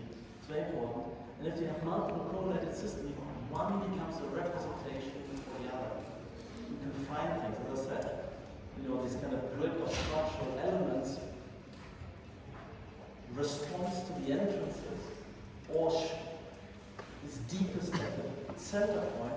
So you find the center point, you find the entrances, you find on which side is opening into another space, and we can learn to grasp these. These are fundamental logics. We have a fundamental ability to detect causality dependencies. I mean, that's why we survived. That's what we evolved to achieve. And so we should work on that. That's the core competency of architecture in my view. Organization, articulation. And articulation comes phenomenological and semiological. Anyway, and this is when you these are very early kind of scripts, where you have a kind of distribution of loads, and then you script the networking running up these points, and then you go in and you could have impose thresholds. Solid versus open, then you put in floors, and then an eccentric chord, you just run an eccentric chord, you ribs to the perimeter, and this beam is not flat, but it deepens. The deeper, the thicker. Then in the root, you know where the most expanse is. The deepest rib leads you to furthest out. And you don't even have to think about it in the end. This something becomes second nature. And this is what operates in. You just have to have consistent parametric variation, one system scripted to another. It's organic, it's beautiful, but it's also inherently guiding you through. And then when you put the facade on, it recognizes the voids. The larger voids, it means more structure, etc., etc. So in the end, you get something. This is a very long project. It synthesizes multiple systems and they all represent each other. And you get something organic, you trust, and it guides you around by default. So, tectonic calculation is a service of simplification. And here what is with a technical rationale can double up as expressive resources for articulation. And that's a specific job you have to consciously engage in. Meaning selecting and maybe enhancing, making more conspicuous underlying differentiation. The advantages of tectonic articulation over unconstrained graphic articulation is economy and credibility. So you can also say, okay, I'm hiding all this structural logics behind plasterboard, and now I can color code all the functions. First of all, you have to kind of twist your brain to invent these color codes. But you have already the messages embedded, and there's much more credibility in allowing you to be guided by the hard logics of these engineering things. Anyway, so, and again, what is nice about it, you can articulate, these are already consumer shells. And there's what I'm talking about, a network of contrast and similitude, so you can make things similar in many different ways. So they are similar across through materiality, or through pattern, or through form. So in the network, it would be similar to many things and at the same time. So you not just order as a subsidiary to this department. You can, through position, through morphological affiliation, to a certain degree, show what this belongs to more, here, less there, what this points to. So it gives you its position in an overall spatial network is registered in the form and articulation of the thing itself.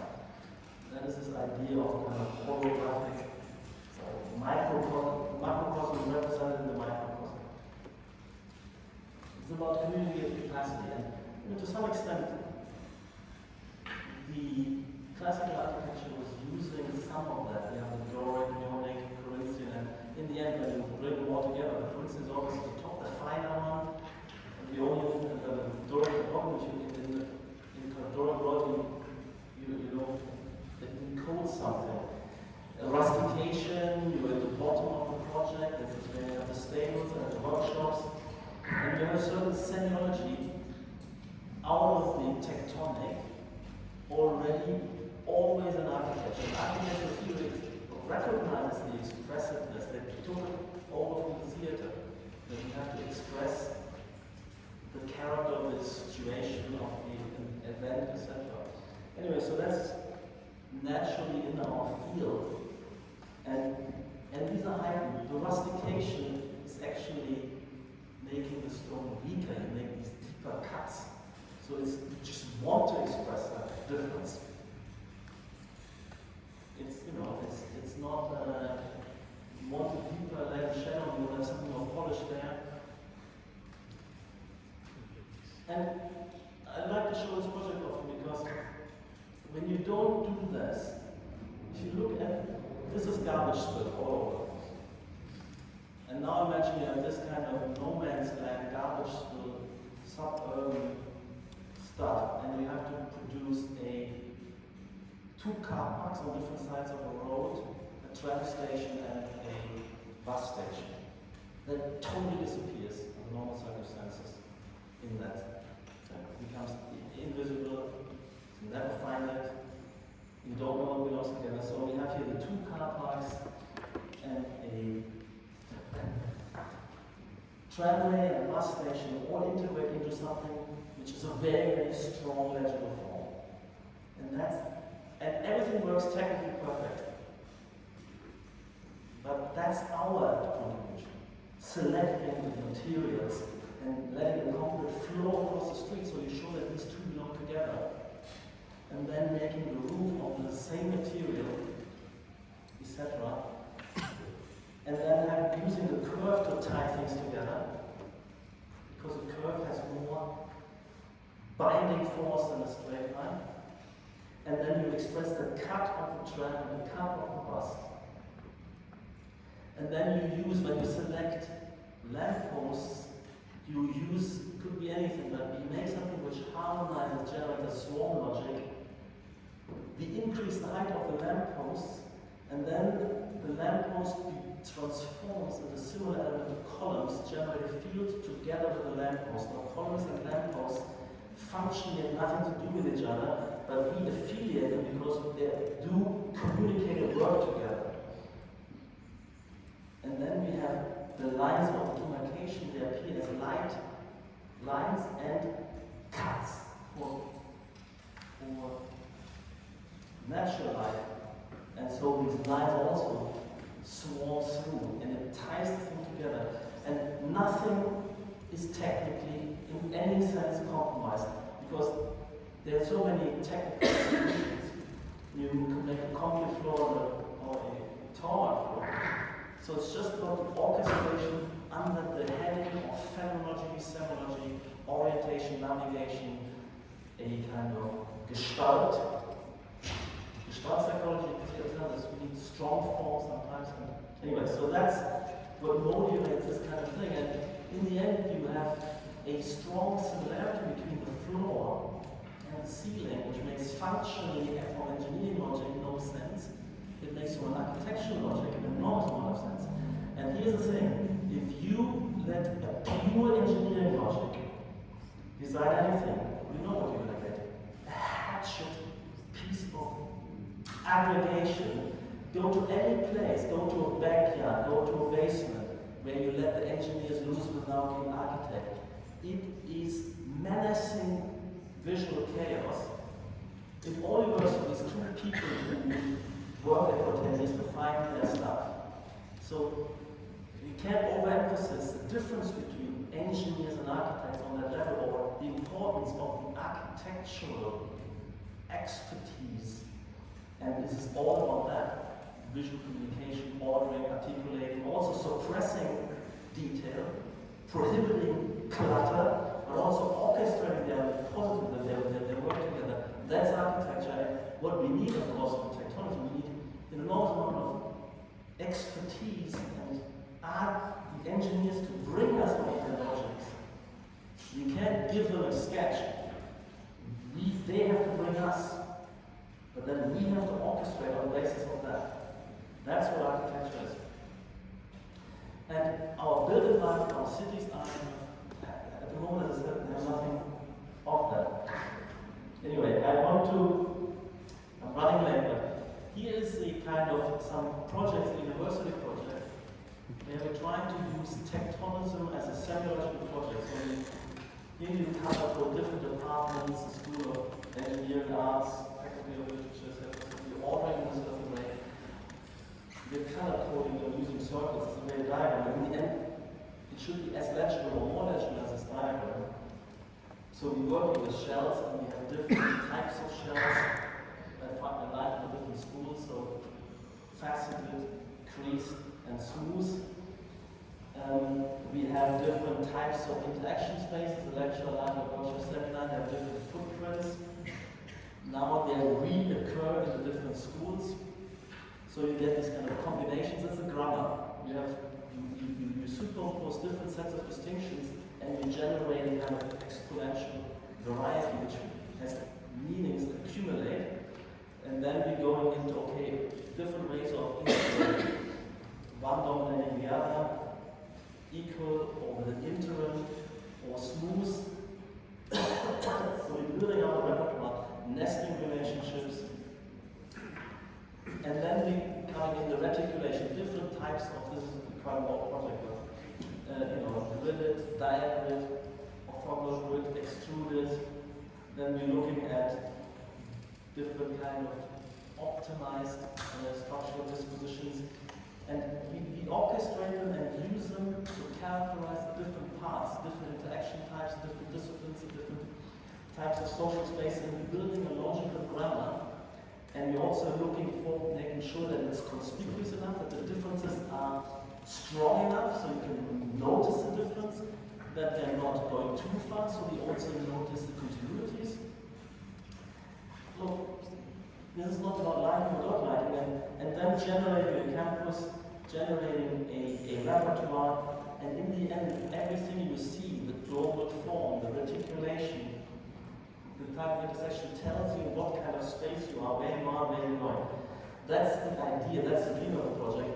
You don't read this, but if we were led to learn and develop a kind of grasp when we need it, as we need it, we learn language as we need it and use it, not everything becomes relevant for everybody, we will be able to kind of take this in seconds. Like you take my strange noise patterns in seconds. So this supercomputer has capacity for sure. And so I'm just going through, there's another project where we have a distinction between different types. So it's in the right and the wrong order. Okay, we start here. We distinguishing first of all, unbound spaces for circulation is never closing. Always open, open, open on the right hand side. Closed spaces, they're always event spaces. Circulation versus destination. But then we have two types. We have the meeting zone and we have the work zone. One is convex, the other one is concave.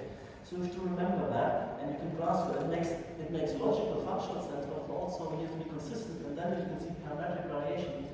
The amoeba shape can become in many different ways. You can always recognize it's a workspace. The convex meeting space, there could be multi-variation. You always recognize it's a meeting space. You can also be in between it. This is kind of more or less a work/meeting. You can do both. So you can also have gradients, so that is parametric semiology. And then you can nest them in clusters with them. So you can nest them, you can nest meeting into work, and you can if you overlap work and work, you can get work. You can overlap work and work, you can get meeting. You can overlap meeting and work and get meeting, etc., etc. So there's a grammar which makes sense. And then we three-dimensionalize this. We also make this kinetic, so these things can transform and yet remain legible. We always read the situation. We then have an overall gradient from zones which are, we break into the dichotomy between bound and unbound. Something is moving gradually from more bounded to less bounded and nothing bounded. And we enhance it with the color gradient, where things blend more black on black or contrast more white and black. Then we're going into 3D, and when it comes to the furniture, the work desk is again the amoeba, the meeting desk is again the convex, so you reuse distinctions on the scale of furniture, on the scale of space. And you get something which makes a lot of sense. And you can fulfill all the functions there, all the function, you get the right square meter, all that can still be delivered. And if we would do an environment like this, we can take it in like somebody who's blind can run their hand across the page and get all this information reading fast. We could read the built environment like that. At the moment, we get nothing because there is no meaning, there is no order, there is no encoding. We're just moving through garbage basically and get no information. But we could download enormous amount of information to empower us when we have to do this network. When we come to a place and we need to meet many people, we need many things, different to many things, get good experience meeting, in one-to-one, large groups, small groups, see many things for 5 minutes, sometimes for 2 hours, and get a fantastic day at the conference. Because it was only fingertips.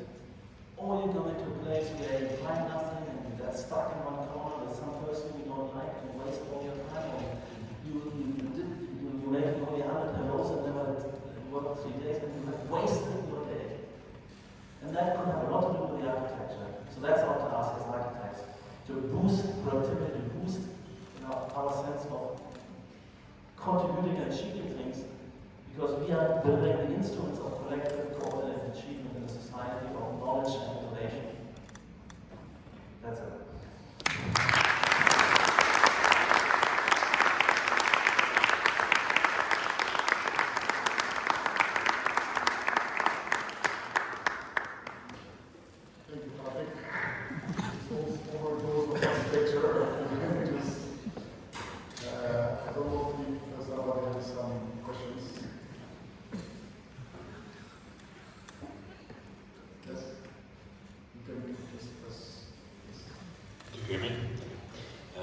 First of all, thank you for your presentation. I've been following your lectures for years now, and I really appreciate your contribution in the theoretical aspect. I noticed that you write about parametricism after you practice parametricism, of course, because you need to know that that's successful. And you do this with tectonism as well. So I guess you're doing the 3.0 parametricism right now. Can you tell us something about what's happening next? Maybe with AI, I don't know, because... Well, I mean, first of all, yeah. The important thing is parametricism as the epochs paradigm. So everything in tectonism is still fulfilling the heuristics, the dogmas we can do of parametricism, except more intensely with additional.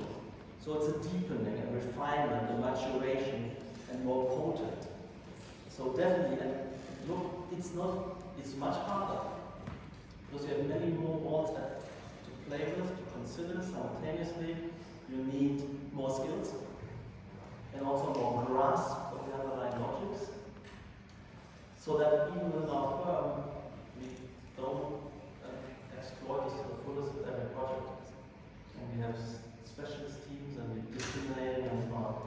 So that's what's happening, is still living up to these ambitions internally. Now AI, yes, of course, we are actually recently we're using AI at many levels. Ideation and quick sketches is great. It's productivity boost, it's creativity boost. And what we find now, if you look at if you Google AI architecture, what I find very rewarding and interesting, it's 80% parametricism. Whereas if you look at museum walls, there's 0% parametricism. So that portends the future. It shows that there's a desire. If people only would be able to design like this, they would want to design like this. Particularly the next generation, they would love that and they want that, except they can't do it. They wouldn't know how to do it. But clearly there's nothing tectonism. I've tested this, trying to get, skeleton projects and prompting bridges. It's really abysmal. So AI is incompetent when it comes to tectonism. It's highly fruitful and competent to some extent when it comes to tectonics. So that's what we've been working. We've now been working systematically. First of all, we have a full AI development team, so we're developing, for every project we're developing new networks. The overall stable diffusion, we develop the lower networks. And we recently started with the whole project with Tom Gene and building it up to teach tectonism to AI. So we're generating, we have a lot of material, but we're also generating synthetic material, so we're running endless topology optimization, feeding it into the AI, and the AI can get these roughly right, at least with the one part, of course, 1,000 times faster. Same with we generate a lot of these logical shading differentiations, Breeze-Relay kind of parametric Breeze-Relays. So we have examples, but we generate examples. So we're developing and teaching tectonics of AI. That's at the moment what we're working on. Because we can't, just because we know these tools, fall back behind.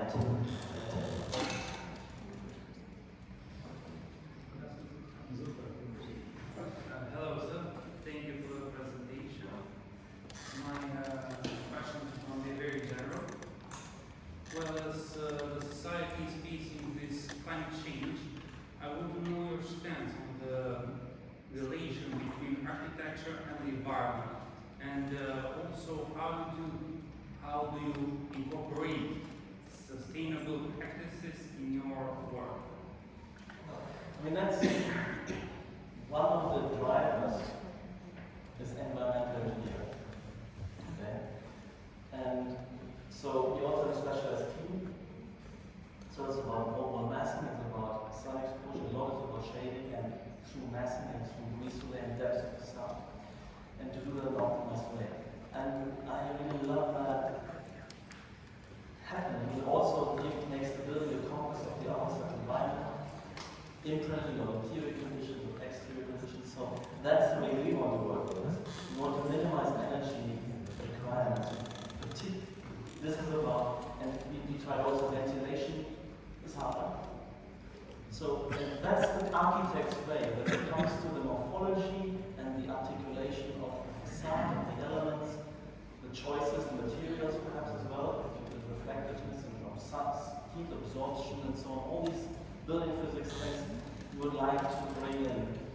And the focus is there on passive systems, energy reduction, and it's also very good because if you have less load, you need less space for ducts and machines which get in the way when you want to connect and see everybody. These ducts always blocking and the machine room is taking away the nicest, penthouse. That's where we're going. I mean, and I think that's the architect's way, and then of course the engineer's way, which goes more in kind of downstream resourcing and and embodied energy. I'm not so much into that because that doesn't much of an impact on the morphology. I want this to be driving the morphology and make it more powerful. So because the different parts of the ensemble, first of all, you sense the region where you are more. It embeds itself in the region with the perspective of those vernacular, so everybody will recognize this. These things will fit with each other regionally, climatically, and also expect that all will recognize the south direction versus north direction. And that would be wonderful if you see that it is coherency. Now we're really miles away from this podcast. Because this discipline doesn't live up to the ambition, to the competency.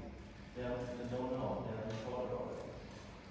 They just to let the engineers do some stuff and greenwash and things and whatever, I exaggerate, but putting this sort of efficient machine and choosing recycled concrete, which makes no difference on the architecture. So we do that anyway, let the engineers come up with that, and you get the certification, but there's the one which I find most exciting with respect to environmental engineering is how it drives the morphology and makes it different and characterizes the spaces and lets the internal heat flows come out, the external heat flows be kind of visible. And when you have an over building here shading in this area, you don't put Ubers anymore there. You thin them out. And then when you look at this building, it tells you that there's a building behind it.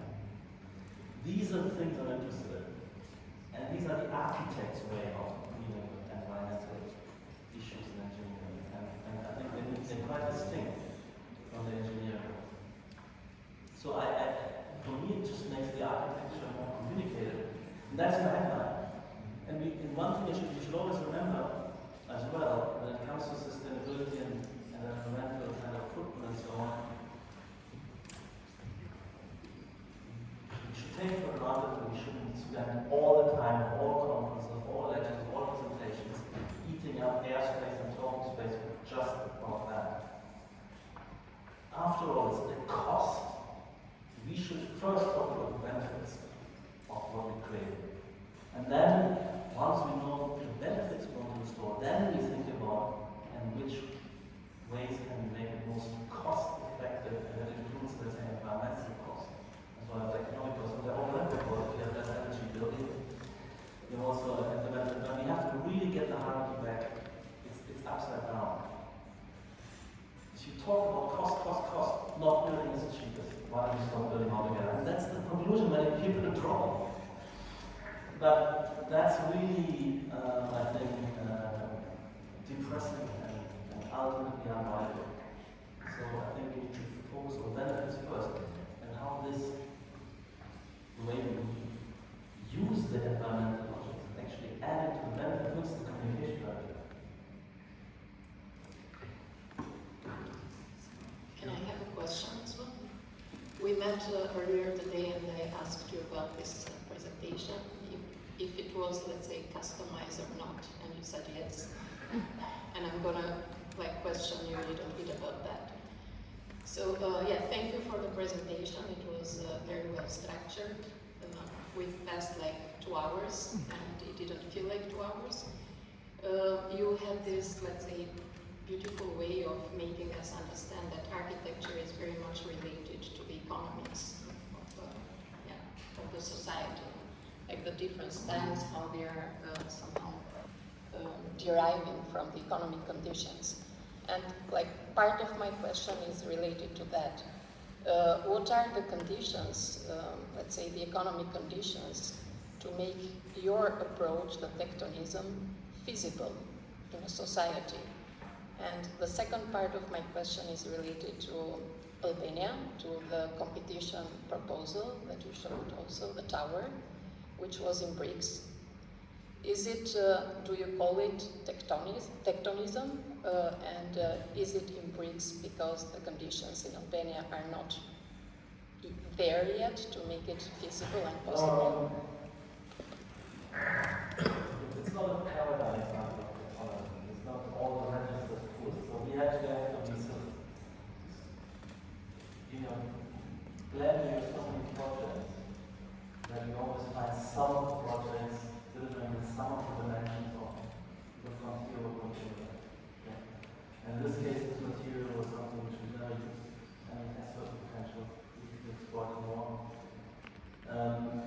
The project and the lecture was tailored to some extent in the sense that I have never spoken to the other donor or I can presuppose I think more encompassing version. It took a little longer, but it was also adding latest materials and besides adding the urbanism section, so it's different from the other in that particular.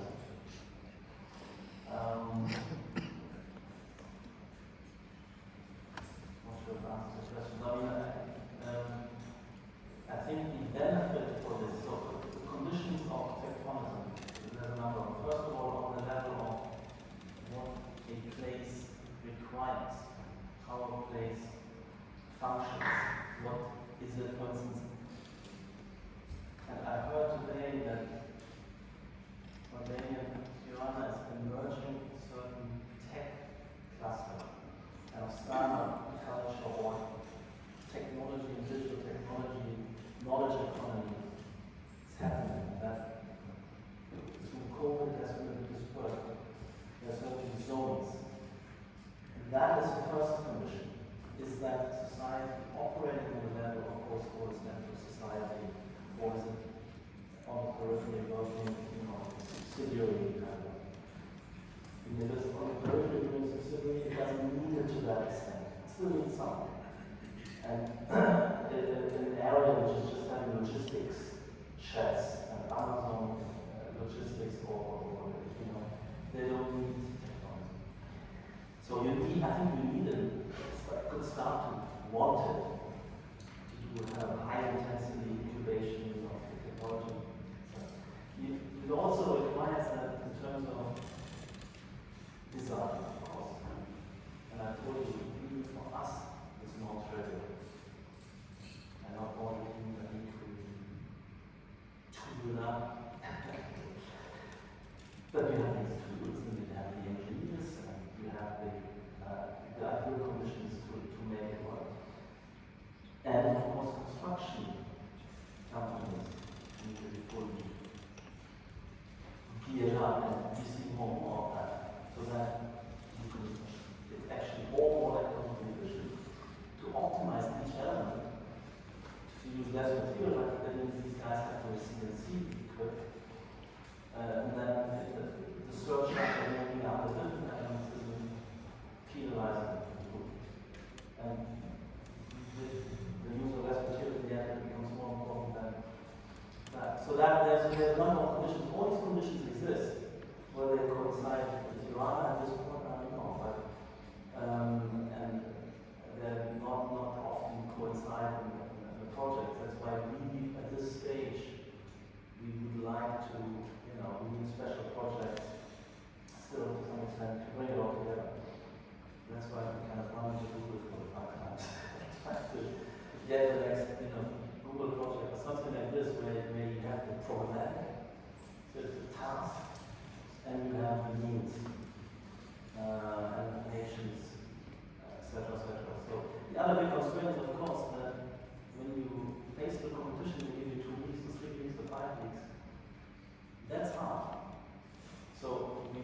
learn from previous projects and see what we can use so that we can put something together within a relatively short time.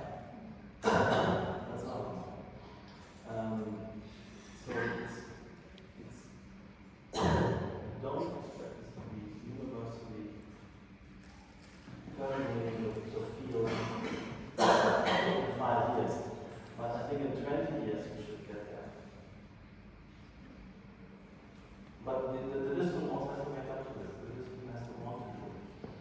And we need to critique each other and put each other to task more aggressively in order to shape up. Because clients won't know. Engineers are also not telling us. They're just happy to because they're downstream from us. We have to shape, bring each other to shape in a critical discourse amongst each other. The culture isn't quite there. Oh, you do your work, I do mine. Don't tell me. If you're like this, you won't get there. I will take another one. So it's not trivial. You want some water?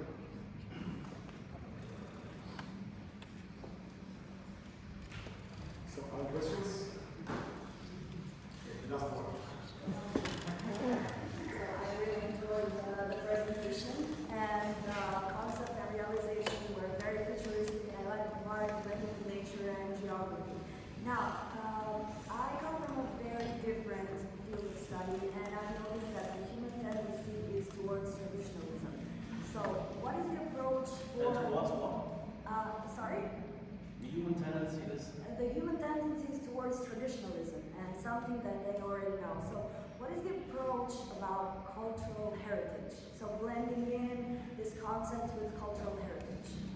well, there's something interesting which is first of all I don't believe what you're saying that there's sometimes in certain periods there's also a lot of enthusiasm for fresh things, for new things. But what I find interesting, if you go back pre-modern, the 19th century or earlier, in particular to villages and the vernaculars. The vernaculars were working, they were much more exposed to constraints like climatic constraints in the air conditioning, they had to make things comfortable, find new, there's a lot of time, centuries to evolve, materiality, local materials, and they were also, they couldn't flatten huge areas, they had to work with the topography more closely. There's a lot of features which make the vernacular architecture much more organically embedded, like a species growing on a landscape, and that makes them formally and morphologically in their character more like parametricism, tectonism, less like classical, neoclassical, or modernist. So there's an affiliation, an affinity, and also a literal and deliberate research project, learning from the vernaculars, similar to biomimetic research, where evolution has discovered certain principles, certain morphologies and material constructs which are very robust, and etc. So there's a lot of this kind of intelligence in the vernaculars, climatic adaptation, etc. So that's something we're interested in, and of course, there is rarely that we have these vernaculars still super active in the modern society because the buildings are too small. But anyway, there is definitely something which you can retrieve in terms of local embedded with respect to climate and geometry and topography. It's definitely something I'm interested in. And I sometimes have lectures where I'm looking at just looked at species, but I have similar images of mountain villages and the way they're, linear villages along a trail and along a river. I mean, these are highly, there's not a species.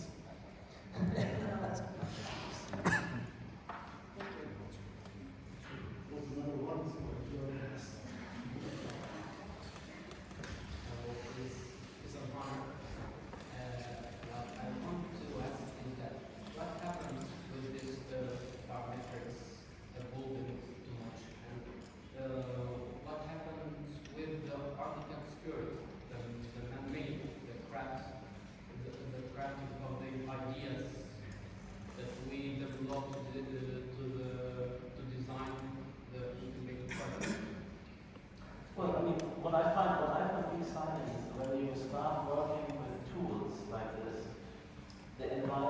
new ideas as well. So you have your ideas, you won't get them, you know what you want to do. I've learned architecture the old way, where you make a ponderated composition, where you group things together, and usually compositions only 3 things, 4 things. The more you can see, you have to chunk it and group it, and there's something in asymmetric equilibrium, which is interesting, tying things together. So I'm not forgetting this. I mean, I'm deeply embedded in the history of architecture. Basically, I've read all the way from Albania, where it starts, to contemporary. Nothing is forgotten. That's why I keep bringing back. I'm bringing back semiology, which was big in the 60s and 70s, was forgotten. Phenomenology, which was big in the 70s and 80s and forgotten. And so on and so forth. Tectonic, which was forgotten, which was in the 19th century and 1930s. So that's the one thing, never forget. Because the problem is that sometimes with these dialectics from one movement to another, they contrast and wipe out and think that they reinvented everything, and then they lose a lot. For me, it's cumulative, keeping all the insights and more. And I think there's enormous amount of these ideas coming through parametric tools and the dependency networks, because you have to say, okay, what else could this element now be resonating with?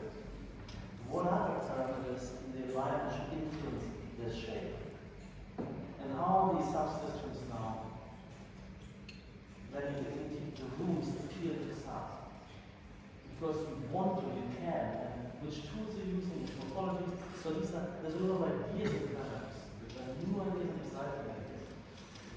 And then they come on top of all the ideas we might have had already. So we're still in intellects and we're still making design decisions, but we're also helping ourselves then to execute these with algorithms rather than, I mean, if you have to sit down and make intricate drawings for 5 hours, you stop, you want to listen to music.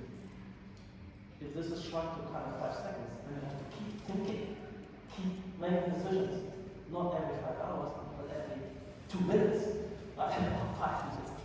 That's intensifies your intellectual engagement with architecture. So the author, which we are the authors, with all these tools, we become much more intensified authors. Because we've authored many more decisions. Because when you do traditional way, you can only have 5 decisions, and I've in the meantime done 5 decisions. And each decision is better because you decide between 3 options, I'm deciding, you decide traditionally 5 times, each time 3 options. I decide, let's say, at least 50 or 150 times, each time 50 options or 150 options. Now the density of rationality, of searching for solutions in a solution space, I'm about 1,000 times more competent than you. Now how would you not want to be part of that? Or how could you self-respecting refusing to be part of it?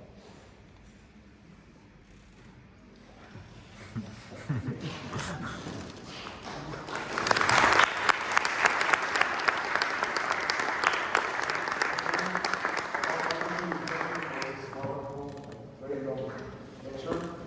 Guys, I'm paying up now like this.